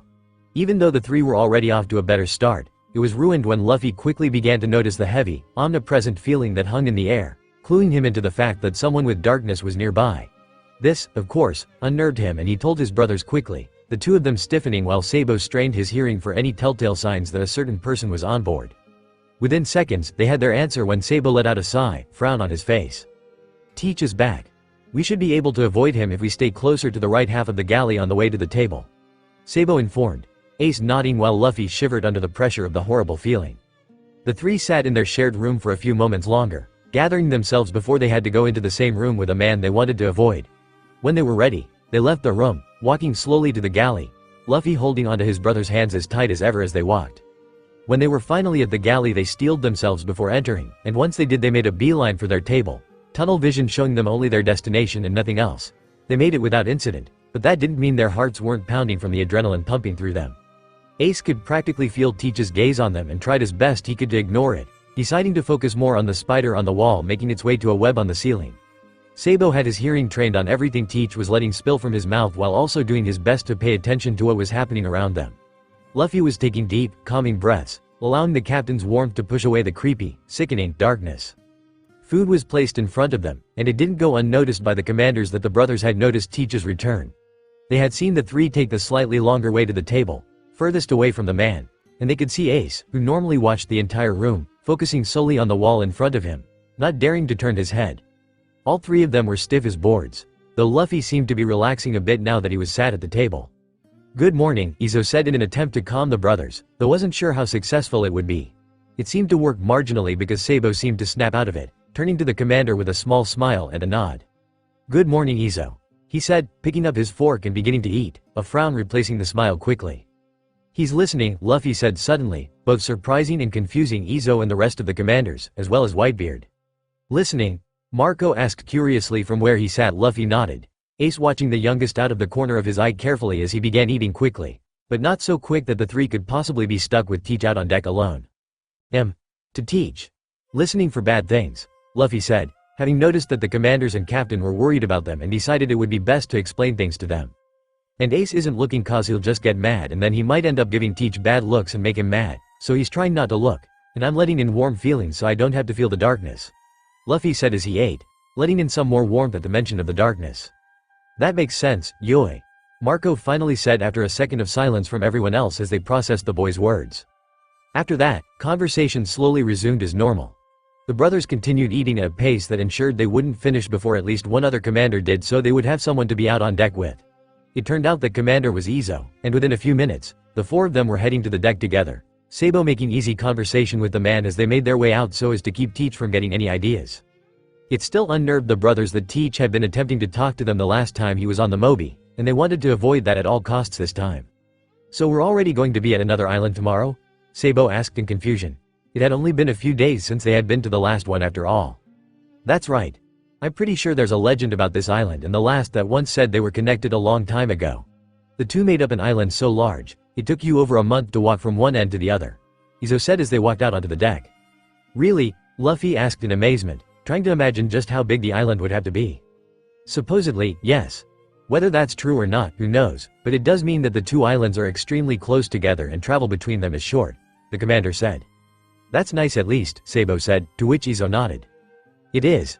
After all, the crew can get a bit antsy with how short our visits are to some islands, so the fact that we can make 2 visits within 1 week definitely helps out there." As Izo finished speaking, he sat down on the deck, leaning against the railing and pulling out some fabric he had found in his room from a bag at his side and some sewing needles. The brothers had nothing else to do at the moment, so they sat down beside him, Sabou deciding to continue his conversation with the man while Ace and Luffy had a more silent conversation amongst themselves. "So do you do most of the mending for everyone on this ship?" the blonde asked, watching as the commander began patching up a hole in some pants. "That's right. There are a few in my division who wanted to help out as well, so I taught them the basics and they help from time to time, but for bigger or more intricate tiers, I normally handle it myself. I also embroider Pop's mark onto clothing whenever anyone wants it." Sabou watched in fascination as Izo spoke. "You made all of our clothes when we first got here, right? That's pretty impressive. Are you self-taught?" Sabou asked curiously. "Mostly, yes. I knew someone when I was younger that taught me the bare basics, but after that, I just taught myself how to do it." Izo replied easily, not hesitating once as he stitched the fabric to the pants. "That must have been pretty difficult," the blonde said. Sabou had had to learn how to mend clothes back when the brothers lived in the forest. They didn't have a lot of clothes back then after all. He had learned from a book, so he could only imagine how difficult it would be to learn everything else without help. "It wasn't too bad. I did have some difficulties when I learned how to embroider, but other than that, it was pretty easy for me to figure out on my own," the geisha man said. Sabou nodded, enjoying learning more about the people they were now on a crew with. All the while, he was having to tune out the conversation-turned-argument between his brothers beside him. Of course, it had started off innocent enough, but as they got more comfortable here on the ship, Ace was also reverting back to his teasing self and seemed to enjoy riling Luffy up just as much as he used to. "Yeah, but fire could burn down that whole ship faster than your rubber could take down everyone on it," Ace retorted with a smirk.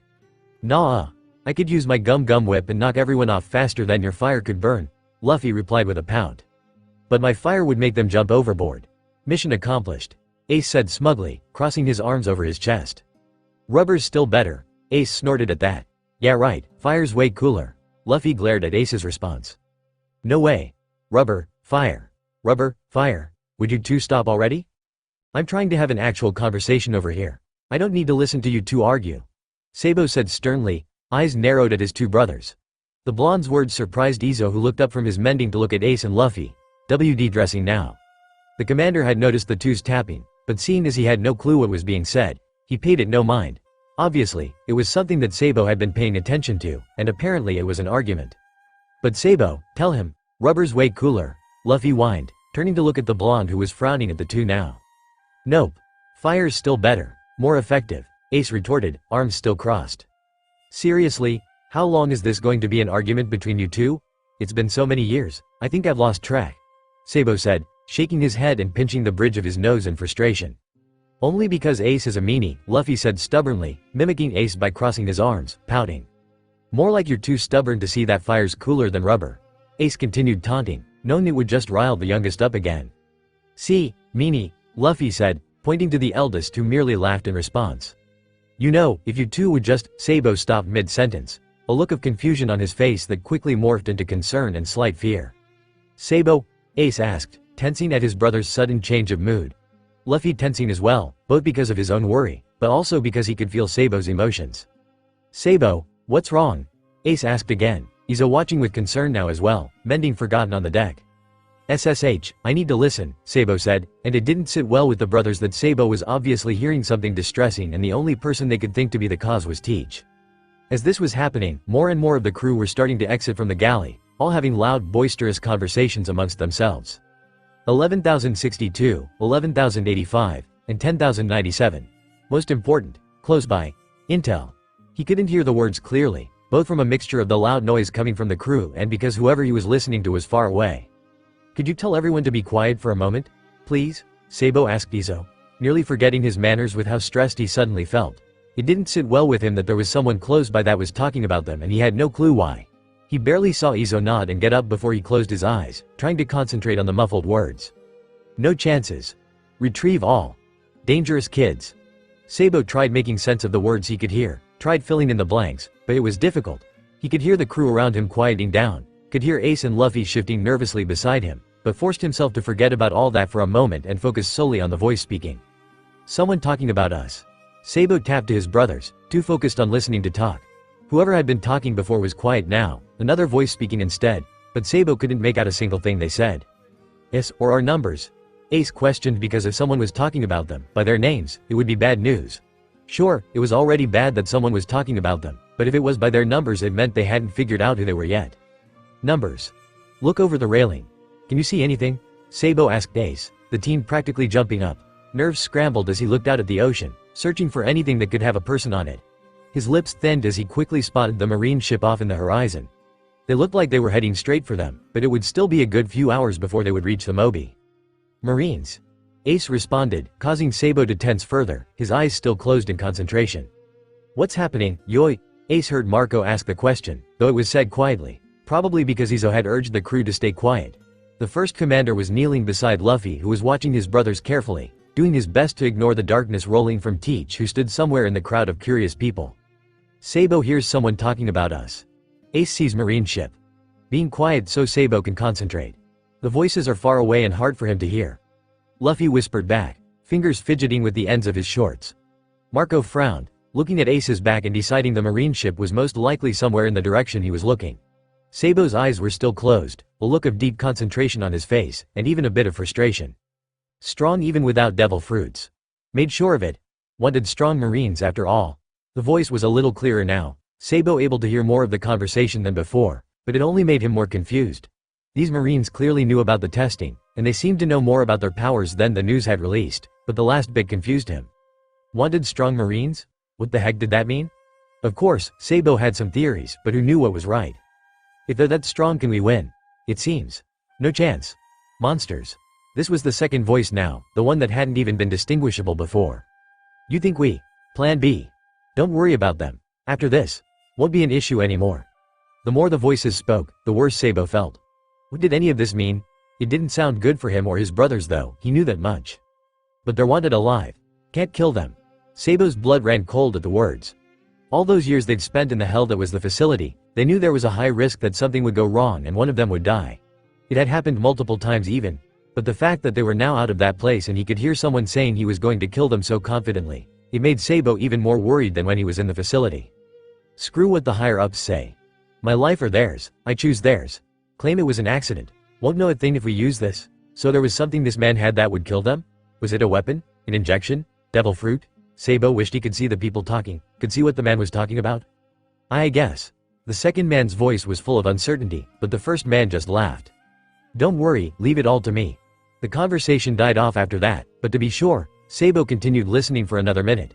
When there was no more conversation about them, Sabou opened his eyes, a deep frown on his face. What's the matter, son? Whitebeard asked. Sabou was shocked out of his current worries at Whitebeard's words because even though they were a part of the crew now, he hadn't really expected Whitebeard to call him by the affectionate term he used with everyone else.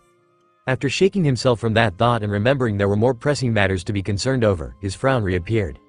Marines who know about us.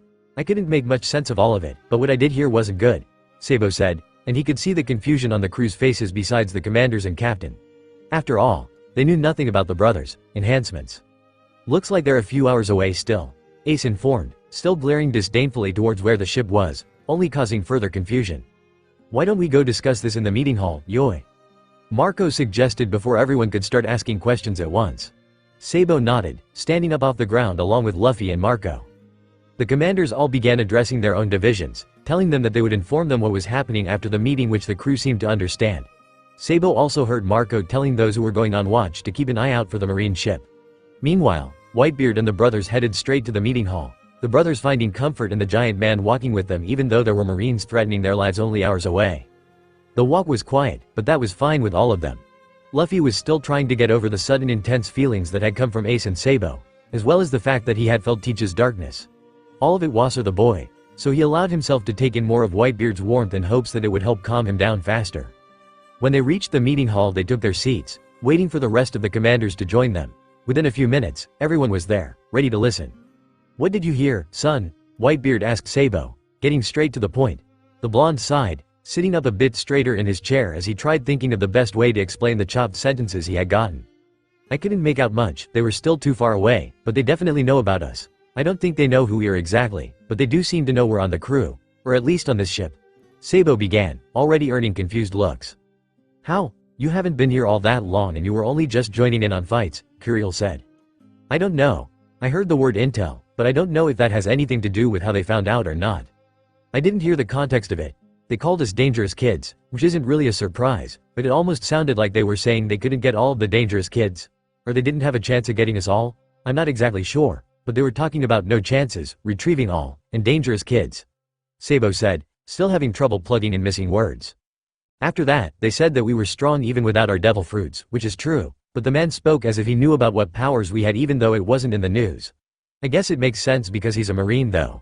He also knew about the testing, and he said something about, wanted strong marines after all, which didn't make any sense at all. Sabou continued. Maybe they wanted backup, Haruta guessed, but Sabou shook his head. No, I don't think that was it. The way he said it, it was a matter of fact kind of speaking, or even proud almost. It didn't make any sense.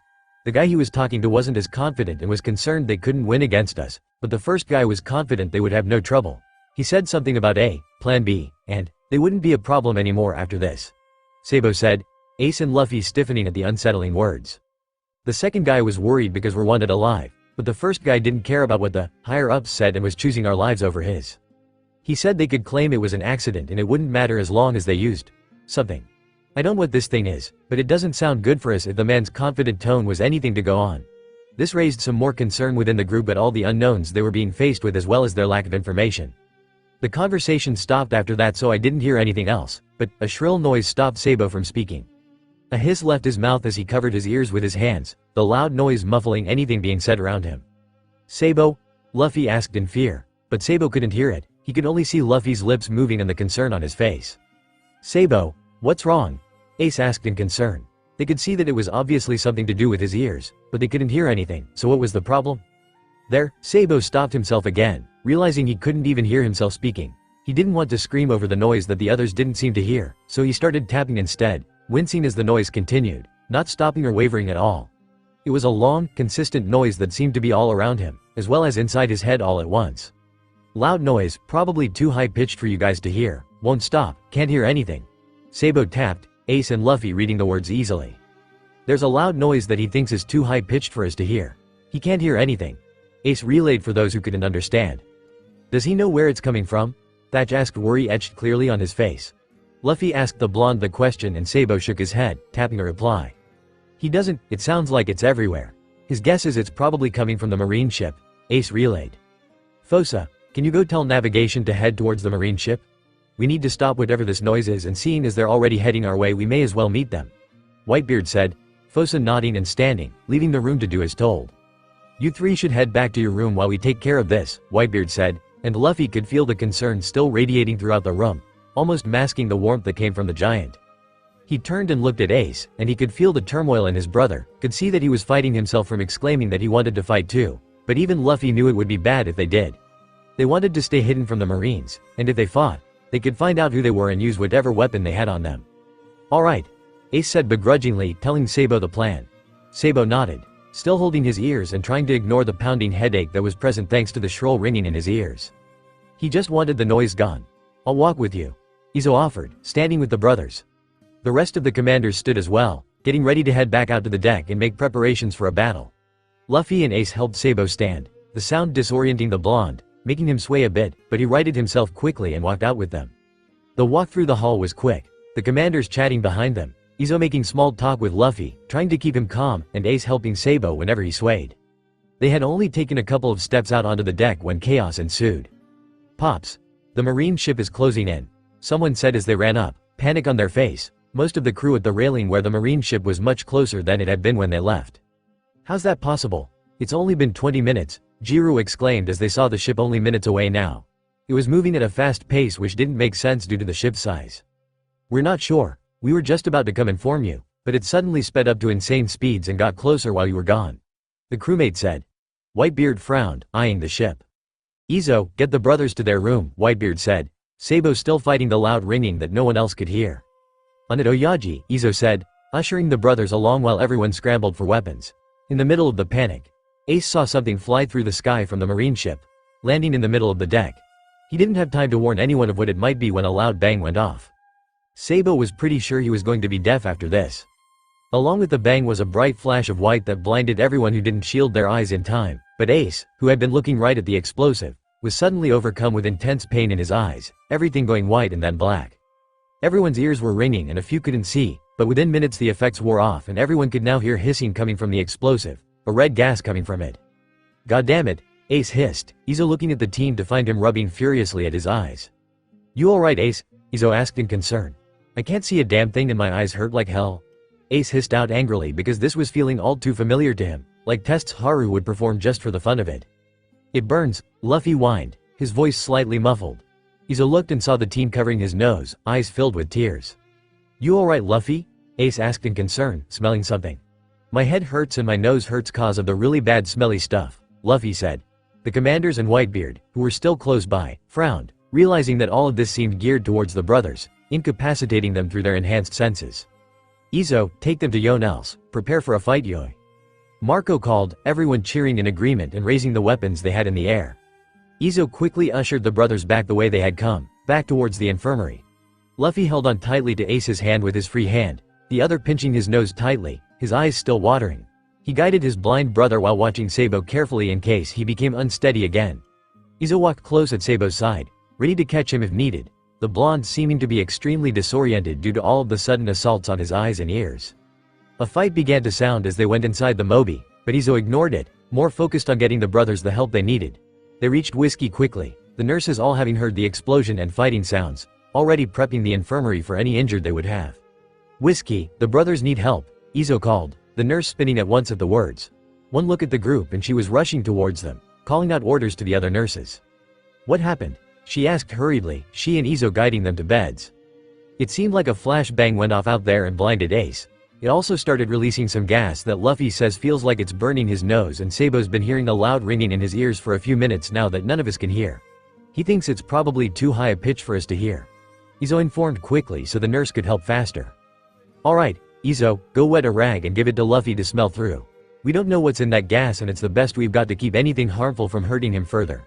Ace, I need you to open your eyes for me, okay?" Whiskey said. Izo rushing off to do as told while Ace let himself get examined. He could hear the sounds of battle still happening but tried to ignore it. It was kind of easy when he had the fact that he was blind to pay attention to. "How have you been communicating with Sabou?" Whiskey asked, not knowing about the brothers' silent language. "We use taps. Learned it a long time ago," Ace said as Izo rushed back handing Luffy a wet cloth. Whiskey nodded. "Breathe through the cloth for me, Luffy. Also, can you ask Sabou to move his hands for me? I want to make sure there's no damage in his ears." Whiskey asked Luffy, who nodded, getting Sabou's attention and placing the cloth to his nose. Sabou looked at Luffy and the youngest placed his hand on Sabou's leg so the blonde would be able to feel the taps and read them easier. "Whiskey wants to look at your ears to see if they're hurt. Have to move hands." Luffy tapped Sabou, nodding and moving the hands gingerly from his ears. Wincing as the slight muffle was removed and the sound grew louder. "I'll be as quick as I can," Whiskey said, though the words fell on deaf ears. She did the checkup quickly as promised before nodding. "It doesn't look like damage is being done, but we won't know for sure until the noise is stopped. Shirley, can you get me some patches to cover his ears with? We need to muffle the noise as much as possible." Whiskey called to a nurse who nodded, running off to get the items from a cabinet. "Do we know where the noise is coming from?" Whiskey asked as Shirley brought the patches over. "We think it's from the marine ship, but Sabou can't tell. It sounds like it's everywhere," Ace said, still annoyed at his lack of sight. Once Whiskey taped the patch over Sabou's ears, she turned to Ace. "In that case, we just have to hope Oyaji stops them quickly. It looks like your eyes will be fine and you should hopefully regain your sight within a few minutes. It doesn't look like there's been any permanent damage, but we'll know for sure once you get your vision back. It might be blurry for a bit and you might not be able to see far distances as clearly as usual, but that should all just be a side effect that goes away within a day or two of you regaining your eyesight," Whiskey said, jotting down some notes. "That being said, however, it seems that because you have enhanced vision, the flashbang had a more intense effect on you than on anyone else. Normally people regain their eyesight within a couple of minutes in the daylight, but it's already been nearly 10 and you still can't see, correct?" Whiskey asked, Ace nodding. "Not even light," he muttered in annoyance, looking around blindly. "Again, it might not mean anything, but we don't know for sure. We'll have to monitor it and watch for any changes. Do you have any headaches, nausea?" Whiskey asked. "The flash hurt my eyes and they still sting a bit and my head's pounding," Ace said, Whiskey writing that down in her notes. Luffy was relaying all of the information to Sabou, who was worried about Ace, especially since he couldn't hear anything to know what was going on. He could see Ace's eyes moving around wildly, but he didn't know that was because his brother couldn't see until Luffy had told him. He could see Luffy breathing through a now damp cloth, but he didn't know that the gas he had seen earlier was something that made Luffy's sensitive nose burn. He could see it all happening right in front of him, but he had no clue what was really happening. If anything gets any worse or new symptoms start showing up, Tell me immediately. What about you, Luffy? Headache, nausea? Whiskey asked. My head hurts, Luffy said, his voice coming out muffled and a bit nasally from the cloth. Then the same thing goes for you. Anything new or if anything gets worse, tell us. Luffy nodded at the nurse's words, finding a bit of comfort in the fact that the wet cloth dulled the burn a bit. There wasn't anything anyone could do now but wait and hope the Whitebeards defeated the Marines quickly. The noises of the battle roared on for at least another 15 minutes. In that time, Luffy found that the smell slowly dissipated until it was just a minor stain, allowing him to remove the cloth and breathe freely. Ace was now able to see spots of light in his vision, though nothing substantial yet, and Sabou was still stuck with the ringing. Hey, I can see stuff again. Ace said after a few more minutes, eyes roaming around the room, though still a bit unfocused. Is it blurry? Whiskey asked, having stayed nearby in case the brothers needed her. The other nurses were running in and out, sometimes with a crew member who had gotten injured. Yeah, I can't make anything out but I can see shapes, Ace said, squinting in an attempt at getting a clearer image, but it didn't help. Beside him, Sabou's brows furrowed. I think the noise is gone, or at least it's quieter now. My ears might just be ringing though, Sabou said, the noise he had been hearing much quieter now than it had been before. Luffy told Whiskey this and she nodded. Do you want me to remove the patches or do you think we should wait just in case? She asked, feeling it was better if Sabou decided himself. He was the one who could hear the noises after all. Luffy relayed the nurse's words to Sabou and then Sabou's words to Whiskey. He says you can take them off, the noise is getting quieter again, Luffy said. It sounds like the battle's over too, Izo noted, realizing that the deck was growing quiet. Whiskey took off Sabou's patches and the blonde sat, assessing the noise for a minute. The noise is gone, but my ears are still ringing a bit. I can hear stuff again but it sounds muffled, Sabou said, his voice a little louder than he intended due to the fact that he couldn't hear normally yet. Whiskey took that as a good sign and started checking the blonde's ears again, looking for any sign that the loud noise had permanently damaged his ears. Everything looks alright, but as I said with Ace, your hearing might not be the same as it was at first. It'll probably sound muffled for a while. I don't know how long it will take with your enhanced hearing, but it should sound clearer eventually. Hopefully by the end of the day at the latest, Whiskey said, Sabou nodding in understanding. Ace, can you follow this light? Whiskey asked, holding a tiny flashlight in front of Ace's eyes and eyed. Ace did as told, and it seemed Whiskey liked whatever she saw because she smiled a bit. It looks like you're in the clear as well, Ace. Everything's looking good and your eyesight should come back just fine. However, if anything weird happens, tell me, Whiskey said, the eldest nodding. Just as the nurse finished examining Ace's eyes, the infirmary door opened, not for the first time, but instead of a nurse coming in with an injured crew member, it was Haruta. Hey guys, I came to tell you the fight's over, Haruta said as he walked over to the bed they were all sitting at. How'd it go? Izo asked curiously, hands hidden inside his kimono. They weren't all that difficult to take down. The ship had some weird propeller on it which explains how they got here so fast, but other than that there wasn't anything we couldn't handle, Haruta said with a shrug, the only sign that he'd been in a fight being the sprouting bruise that was starting to show on his hand. Did you find out how they knew the brothers were here? Izo asked, everyone wanting to know the answer to that question. We didn't get much. Once the Marine captain realized that they weren't going to win against us he tried to run, but Jozu got to him first. We didn't get much out of him, but he did spill that the Marines know the Whitebeards were on the island when the facility got destroyed and they know that the brothers had help in getting the children out so they just went after us because they're assuming we had the children. Apparently, we were the only outside ship to both arrive and leave within the time frame that the children disappeared from the island. Haruta explained, everyone taking in his words silently. But they don't know who we are? Sabou asked for clarification. Haruta shrugged. We don't think so. The Marine never called you three by name, but he did use your numbers when he tried to get us to hand you over. If they do know your names they don't know what you look like because they kept fighting as if you were somewhere on deck. I swear, Marines aren't always the brightest, Haruta said with a sigh and a shake of his head. It amazed him sometimes how blinded the Marines could get when they thought they were fighting for justice. I guess they realized no one was reacting to their flashbang like they expected, and once they realized that they all tried running away, Haruta finished. It's a good thing we got you here when we did or else they definitely would have known who you were, Izo said, the brothers nodding their agreement. It was relieving to know that their identities were still safe for now, but how much longer would that last? The Marines were determined to both find and recapture them, so it was only a matter of time until they were found out. So how are you three holding up? It looks like you've got your hearing back, Sabou, Haruta said, realizing Sabou had been responding, though his voice was a bit louder than he expected it to be for how quiet the infirmary was at the moment. We're all good. The sound stopped a few minutes ago but my ears are still ringing and everything's muffled. Ace's eyesight is slowly coming back and he can only see blurry shapes right now and Luffy's able to breathe without his nose bothering him too much now, Sabou explained. We figured out that the noise was coming from a tiny machine that they had. We destroyed it and got rid of the flashbang too, Haruta said. Well, you three should be okay to leave.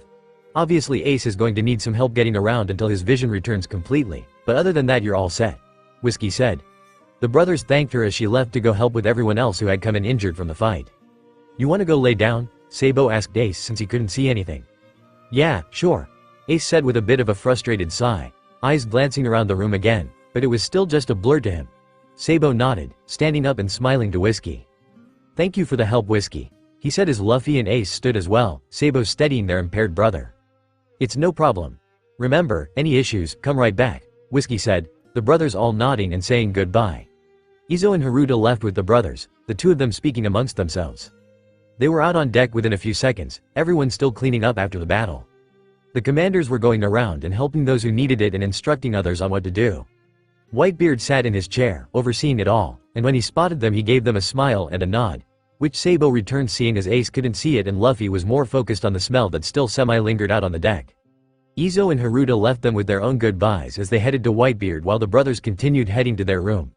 No one stopped them, though a few did call out that they were glad they were okay, and the brothers continued on without being impeded. When they reached their room they all went in, Sabou guiding Ace to his bed and helped him sit down. They all let out a collective sigh of exhaustion and relief. Is there going to be a day where we can just relax? Sabou asked as he moved to lay down on the bed, closing his eyes. Relaxing would be boring. At least we're having adventures, Luffy said, looking on the bright side of things like he always used to. Sabou and Ace smiled at that. Yeah, what are you, Sabou, an old man? Can't handle a little adventure? Ace teased, looking where he knew the blonde's general direction was. I think you and I have a much different definition of the words, a little adventure, Ace.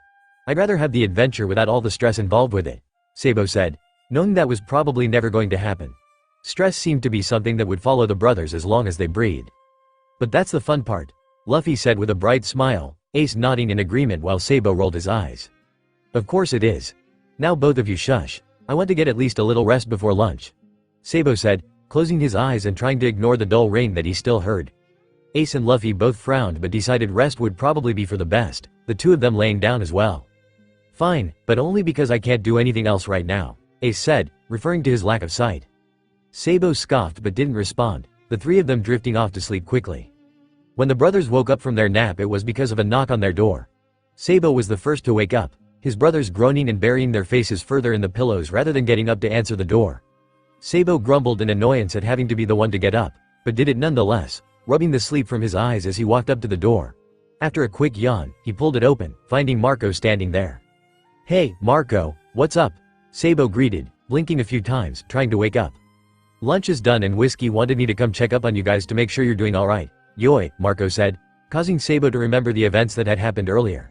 He quickly realized that the ringing in his ears were gone, and as far as he could tell, it was back to normal. My hearing's back to normal now I think, and Luffy's good too. I don't know about Ace. Hey, Ace, Sabou said, turning to look back into the room to shout at the oldest. Ace hummed, still not opening his eyes. Can you see yet? Sabou asked, annoyed by his brother's lack of physical response.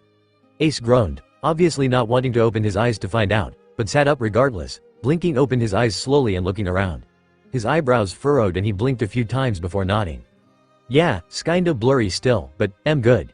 Ace managed to get out, his words slurring slightly. Sabou nodded, turning back to Marco and smiling, feeling more awake now. Seems Ace is better too. Thanks for waking us up, we'll be out for lunch in a minute. Sabou told Marco, to which the commander nodded, giving a quick goodbye before he left. Closing the door, Sabou turned, watching Ace as he rubbed his eyes, nudging Luffy awake as he did. Food, Ace mumbled, making Luffy shoot up in bed, looking around. Food? Where? Luffy asked, sniffing the air for the telltale smell. Where it always is, Luffy, the galley. Wake up first though, Sabou said, shaking his head at his brother's one-track mind. The trio all took some time to wake up before they headed out for lunch.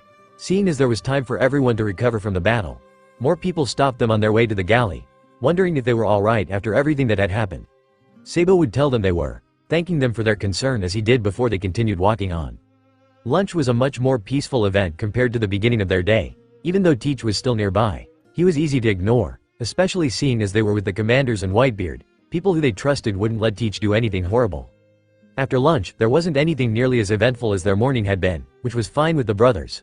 It was a slow day, and before they knew it, they were heading off to bed, excited for the island they were going to reach the next day. Come on, I want to hear about the island, Luffy said, pulling Ace and Sabo by the hands out to the deck. They had just finished breakfast, making sure that someone else was done with them at the same time, and Luffy was eager to hear about the island they were about to reach.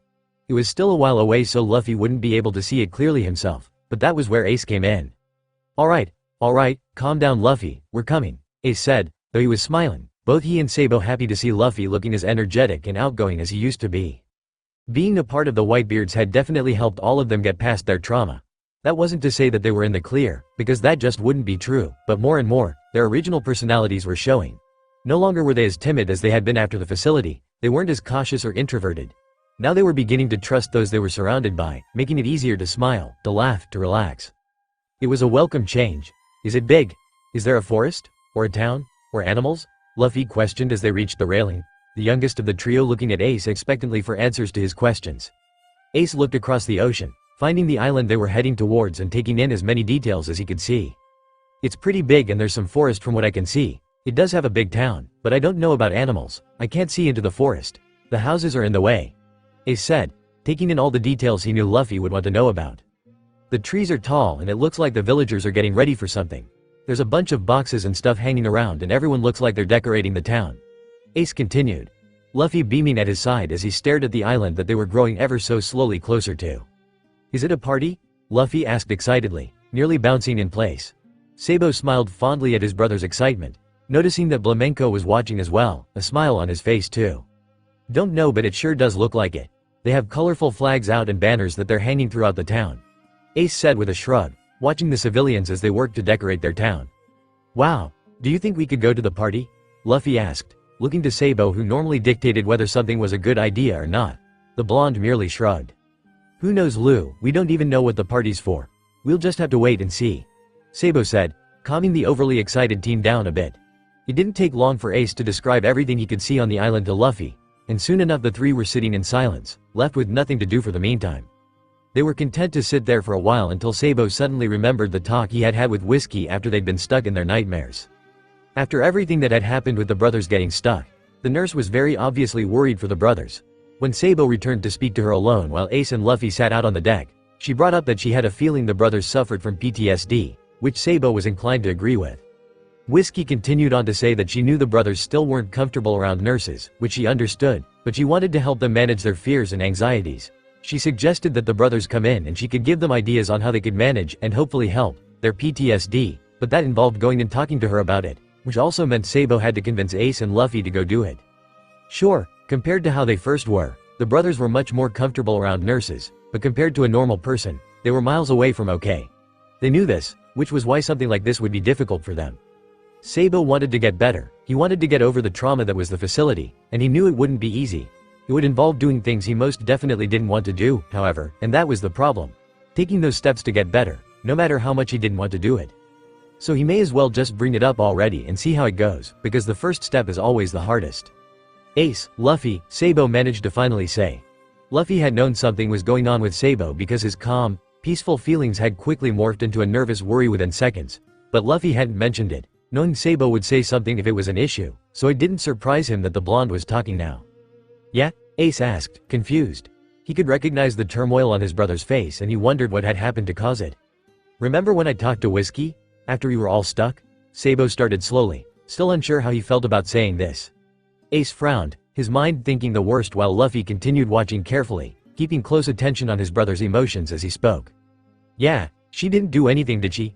Ace asked, tone lowering, no doubt ready to go find a boat and leave if that was the case. Whitebeards now are not out to be like the doctors at the facility, then he wouldn't hesitate to leave. No, she didn't do anything. It's just, we were talking about how we have nightmares and things, and she mentioned that she suspected we have PTSD. Sabo trailed off here, knowing Luffy didn't know what that meant, and while Ace probably had an idea, he probably wasn't too sure about what it meant either. PTSD? Does it mean we're sick? Luffy asked slowly, starting to become a bit worried now. He couldn't be sick, he felt fine. No, well, sort of. It's a mental illness, like our brain is sick, Sabo said, still being careful how he phrased things. Ace frowned more at this while Luffy tried comprehending Sabo's words. People get PTSD after they've been through something traumatic, and it causes you to have things like nightmares and flashbacks back to whatever the trauma was, among other things. I had a feeling we had it before she mentioned it, But we were talking and she said she could try and help us overcome it, or at least manage it, Sabou said, leaning on the railing and watching the ocean below him.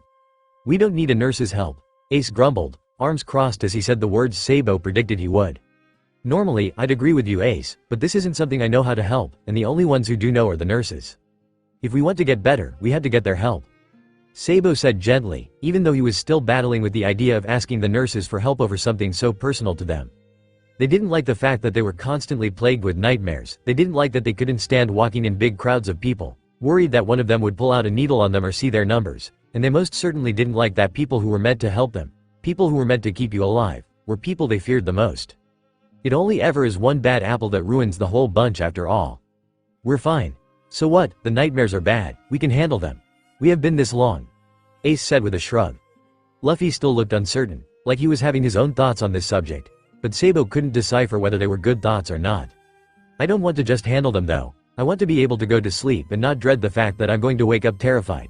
I want to be able to go to a nurse and not think they'll pin us down and pull out their needles.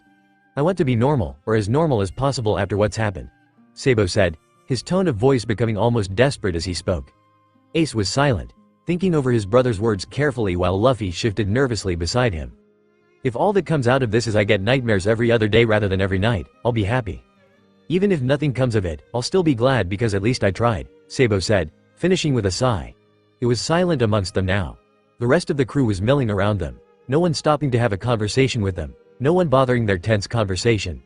The background noise was almost soothing, but it was off-putting at the same time, to be having such a personal conversation out in the open. Just a week ago, they would have never done this, not even by using their silent language. Hell, this wouldn't have even been a topic they would have considered, but the longer they stayed, the more they got to know everyone, the more trustworthy the nurses became to them, and the easier it all was. Do we have to get a shot? Luffy asked, not having any idea what they would have to do to help PTSD. The youngest agreed with Sabou because he didn't enjoy having nightmares every night, but if he had to get a shot to stop them then he wasn't going to. No, you don't need to get a shot, Lou, Sabou said with a gentle smile. Luffy looked down at the ocean for a second, frowning deeply and thought. I want to try too then. I don't like nightmares, they're scary and they wake me up and they wake you guys up. Luffy said softly, and even Ace seemed to be coming around if his face was anything to go on. Why don't we just go and talk to Whiskey? Before we get to the island, we can ask her what we would have to do, and if we don't like it we don't have to listen, Sabou suggested. Luffy nodded at that idea, the two of them turning to look at Ace who was still frowning, shifting his weight nervously. Yeah, fine. Why'd I get the feeling you two will always outnumber me on these things? Ace asked with a sigh, thinking back to how many times his brothers both agreed to do something he didn't want to do, like agreeing to stay with the Whitebeards indefinitely. We wouldn't have to outnumber you if you weren't so stubborn, Sabou said with a good-natured smile, pushing himself off of the railing and placing a hand on his brother's shoulder. I'm not stubborn, I'm cautious, Ace said with a glare, though there was no heat behind it. Cautious? Right. And my name's Rover, Sabou said with a bit of an eye roll. Luffy watched in confusion. No, it's not, he said, wondering why Sabou called himself Rover all of a sudden.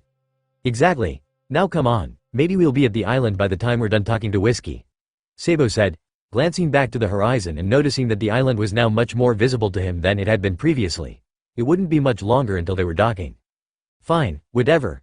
This better work, Ace said with a huff, he and Luffy also pushing off against the railing and following Sabou. The three heading back towards the dreaded infirmary that they wanted to avoid. Sabou said nothing in response to Ace's words, instead deciding that silence was better. It wasn't a long walk to the infirmary, and Whiskey was easy to find, so when the brothers walked in they found her within seconds, asking her if they could go talk in her office. She agreed and told them to head there ahead of her seeing as she had something to take care of first, so they left, going straight to the office that was nearby and entering. Like the last time they were in there, Ace stood while Luffy and Sabou sat in the two chairs facing the desk. It didn't take too long for Whiskey to join them, but it was long enough for the brothers to stew in their nervousness and anxieties, so when she finally joined them all three of them were fidgeting and tapping their feet or fingers nervously. Sorry, there was still some things to take care of after the attack yesterday. Whiskey apologized as she put some papers away in the cabinets before sitting at her desk, giving the brothers her attention. No, it's all right, we didn't mind waiting, Sabou said with a tight smile. Well, what was it you wanted to talk about? The nurse asked, folding her hands on the table. She, of course, had an idea as to what they wanted, but she was going to wait and see if it was correct or not. We were discussing what you and I talked about the other day, about the PTSD and stuff, Sabou said, Whiskey nodding along in understanding. And we decided that we wanted to try and overcome our problems, Sabou said, trying to figure out the best way to phrase the words. I understand. I imagine this is a very difficult topic for you three, especially seeing as one of the problems is medical personnel in general, so I'm glad you three came to this decision. I just want you to know, mental illness is difficult to combat, and sometimes there's no helping it, only managing it. Hopefully, that won't be the case here, she said, the three nodding along as she spoke. She watched them for a second before shuffling a few papers around on her desk. Well, I'm going to need to speak with the three of you to figure out the best way to help you all. Treatments are different for everyone, and symptoms and triggers could be different as well. This way I can figure out what the best course of action would be to take. Of course, I know that one of the issues is me, so this could be a bit difficult to figure out, she said, knowing that the brothers weren't comfortable around her, so her alone was already asking a lot. The brothers seemed to figure this out as well, all three of them shifting once more in their seats and giving each other glances. If this is something you three do want to go through with, just know that anything we speak of will be kept between us. I will not tell anyone, not even Oyaji, not unless you want me to, she continued to say, wanting them to know everything, if only to help calm them a bit. Again, I know this will be difficult for you three, and I only want to help, but if you decide you can't do it because you don't want to speak with me alone, then I at least have a suggestion that you could try that doesn't involve seeing me, Whiskey said, intriguing the three. They hadn't thought they would be able to help themselves without the nurse and the thought that they could interested them. It's good timing too. On the island we're heading to, you three should go and get yourselves a journal you can write in. I do know that you three have issues with nightmares, and one method that is used to combat nightmares is to write a new ending. Basically, after waking up from a nightmare, get your journal and write a different ending to that nightmare. For example, if I dreamt I was being chased and got caught when I woke up, I would change the ending of the nightmare and instead write that I was being chased but I got away safely and I ended up okay. Whiskey explained, the three following along easily. It won't work immediately, and there's a chance it will never work, but it's something you could try if you don't want to see me, she finished, leaving the brothers to their thoughts. Do you have any questions you'd like to ask? She asked, wanting the brothers to be comfortable, wanting them to know she only wanted to help, and maybe if she gave them as much information on this as possible, they would be more inclined to get that help. If we do end up talking to you, what would happen next? Ace asked almost hesitantly, like he didn't want to ask in the first place. She smiled as warmly as possible, knowing this was difficult for the brothers. Well, that'll depend. After we speak privately, I'll discuss different options we could try to help you three.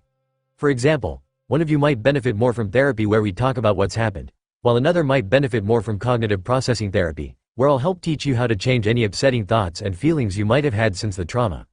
Everyone's different, so it's only natural that the treatments would be different, Whiskey said. Can we stop if we don't like it? Luffy asked. The youngest was very particular about his freedoms, as were his brothers, so if something stopped him from having that freedom he wouldn't want to get involved with it. Of course, if you find that you don't like it or you don't want to continue for whatever reason, you can stop.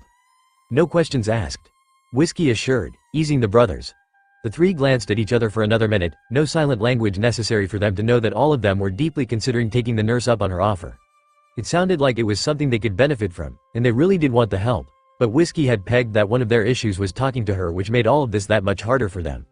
When we talk, where would we do it? Sabou asked, wanting to know if it would be in this office. Talking to the nurse with all of his brothers was easier than without them, especially in such a small, enclosed room. I've thought about that. I think it's safe to assume you three don't like the idea of us talking in here, she began, the brothers all shaking their heads at the thought. So I came up with an idea of where we could go instead. I know you all like being out on deck, so I was thinking that I could ask Oyaji if we could use a section of the deck and we could talk there instead. Whiskey suggested, the brothers finding that they liked the thought of that much better than they did sitting in here with the nurse. Want to do it? Sabou asked his brothers, wanting their thoughts on the subjects before he agreed or rejected anything. Ace and Luffy thought about it another second before they nodded, both still a bit hesitant. With the confirmation he needed, Sabou turned back to face the nurse. I think we'll do it, the blonde finally conceded, Whiskey's face lighting up happily at the words. Fantastic. I'm happy you three decided to let me try and help you. We don't have to have your talks today seeing as we're about to dock. We can have it once we leave the island, however, I still recommend the three of you get journals while we're here, they could really help, Whiskey said. The brothers nodded along, still feeling a bit jittery with the adrenaline that came with making such a big decision, and soon after they were wrapping up, Sabou thanking the head nurse and the brothers leaving swiftly, ready to enjoy the island as much as they could in an attempt to avoid the thoughts of what was to come. Being out on deck almost immediately calmed the three down, the sense of familiarity washing over them and soothing their jumping nerves. After a month of being with the Whitebeards, the brothers had become accustomed to the mass amount of pirates constantly moving and working around the deck, and it almost became a comforting sight to watch it happen. When they had first gotten to the Whitebeards, it had been the complete opposite, the sight of the hundreds of pirates terrifying them, but now it was peaceful. Looking over the railing they saw that the island was only a few minutes away, the pirates getting ready to dock, They hadn't realized just how long their conversation with Whiskey had been, so it was a shock to see the island much closer than they remembered it to be. Adventure. Luffy cheered happily, any and all thoughts of their talk with Whiskey leaving his mind at the prospect of having another island adventure. Ace and Sabou both smiled at the ease with which Luffy shifted gears, finding that he was slowly turning back into the Luffy they once knew. It was still a long ways off from the original though, and they both wondered if they would ever see Luffy as the same hyperactive carefree boy that he once was. Sorry Luffy, but from the sounds of it the festival's tomorrow. They're only setting it up today, Sabou said, listening uneasily to the conversations happening on the island. This made Luffy pout, and looking to the eldest, Sabou saw that Ace was pouting too. Oh come on, that doesn't mean we can't still have fun, Sabou said, hitting Ace's arm playfully. They both dropped their pouts, looking at Sabou with confused expressions. Normally the blonde wanted to lay low, they all did, so what could he be suggesting they do to have fun on an island they knew nothing about? Reading the expressions easily, Sabou rolled his eyes and shook his head, sighing a bit. Well, first we had to get journals like Whiskey said. After we get those and bring them here we can go and explore a bit. We might even be able to spar too if we can find a good spot, Sabou said with a smile. Immediately, smiles lit up on his brothers' faces, all of them excited at the prospect of getting a good spar in. Fighting the Marines was fun and all, but they weren't enough of a challenge for them. Not after everything they've been through. Yay, sparring, Luffy cheered, raising his fists in the air happily. Hey, you three, a voice greeted, the brothers all turning to see who it belonged to. Haruta, who was being closely followed by Izo, walked up to them, waving with a smile on his face. Hello, how are you two today? Sabou asked politely, returning the smiles sent his way. Pretty good. We overheard you talking about a festival, Haruta said, Izo nodding along beside him. Yes, Ace saw what looked like the villagers setting up for a festival and I overheard them talking about it taking place tomorrow, Sabou said. I wanted it to be today, Luffy said, his pout back at the reminder that he wouldn't be Tyval today. We'll still be here tomorrow, you can go then, Izo assured, making Luffy smile again, excitement filling him at the thought. I didn't know there was supposed to be a festival here so soon. Normally this island has them more near the end of the year, Haruta said with a pondering look. You guys dock here a lot? Ace asked. Haruta nodded, his smile returning. Yeah, whenever we're around really.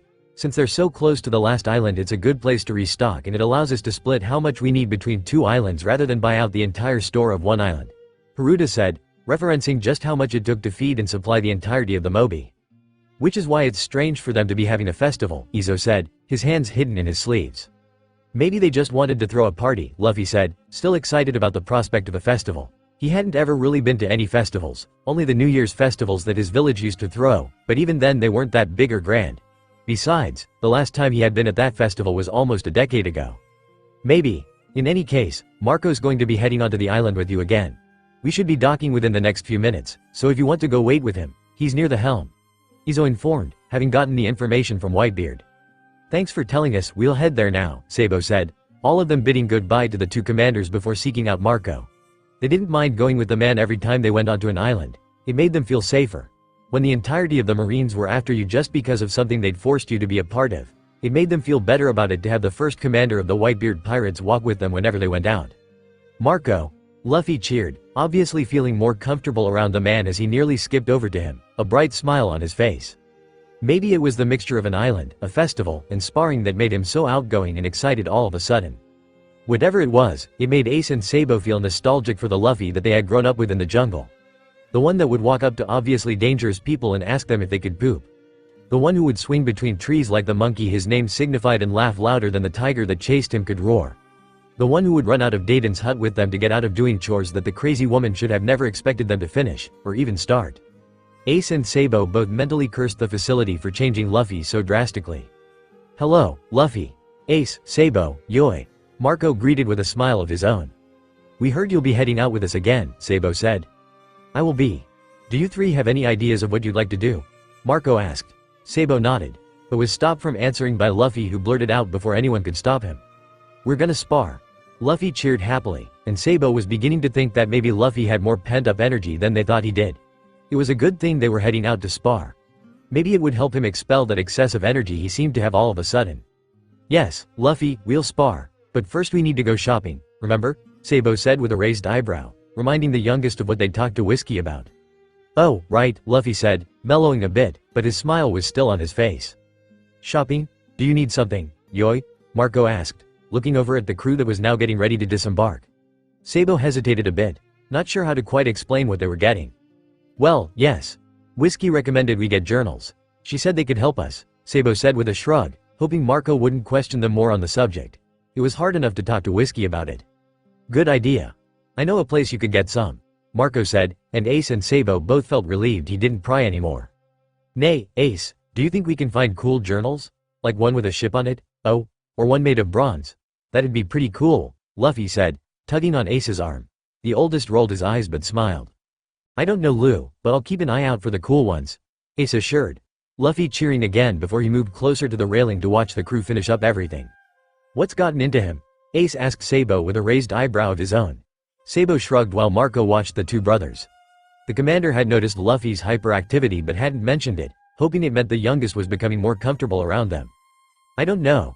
He seemed normal earlier until we came out on deck. Maybe he's just unusually happy about the island, Sabou asked. Ace looked skeptical about that, turning to look at Luffy's back for a minute. Oi, Lou, are you taking in too much happiness again? Ace asked, and Sabou wondered how that would be the case. Sure, the pirates may be excited about the island too, but wasn't Luffy limiting the amount he took in from the pirates just for that reason? What? No, I don't think so. I stopped taking so much from everyone cause it made me too hyper, remember? Luffy said, blinking slowly a few times in thought. It went quiet a moment as Luffy made a look of concentration, trying to figure out just how much happiness he was filtering in. Just as he thought, the amount he was taking in from the pirates wasn't enough to overload him, but as he noticed that, he also noticed that he was taking in a lot of happiness and excitement from somewhere else. Oh, it's not the pirates. Sorry, I took in too much from the people on the island. They're really excited for the festival, Luffy said, his smile returning as if nothing was wrong. You can feel their emotions? Sabou asked in slight amazement. Sure, they were docked at the island now, but the furthest Luffy had usually been able to feel was anyone on the ship, or if someone was in the ocean right beside the ship. Last they checked, he shouldn't have been able to feel the emotions of people in the town. I guess so. I didn't notice before. Sorry, Luffy said, before turning to watch the crew again. Was he not able to do that previously? Marco asked curiously, watching the entire interaction with interest. No, normally he could only feel anyone on the ship. The furthest it went was anyone beside the ship in the ocean, but not much further than that, Sabou said, voice low in thought. Oh, they're done. Can we go now, please? Luffy begged as he skipped back over to his brothers, pulling on their hands and interrupting their discussion.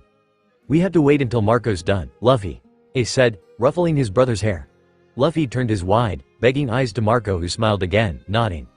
We can go now, I've got the money for your journals with me, and then we can go to the forest so you can spar, Yoi, Marco said, patting his side where a bag hung from his waist.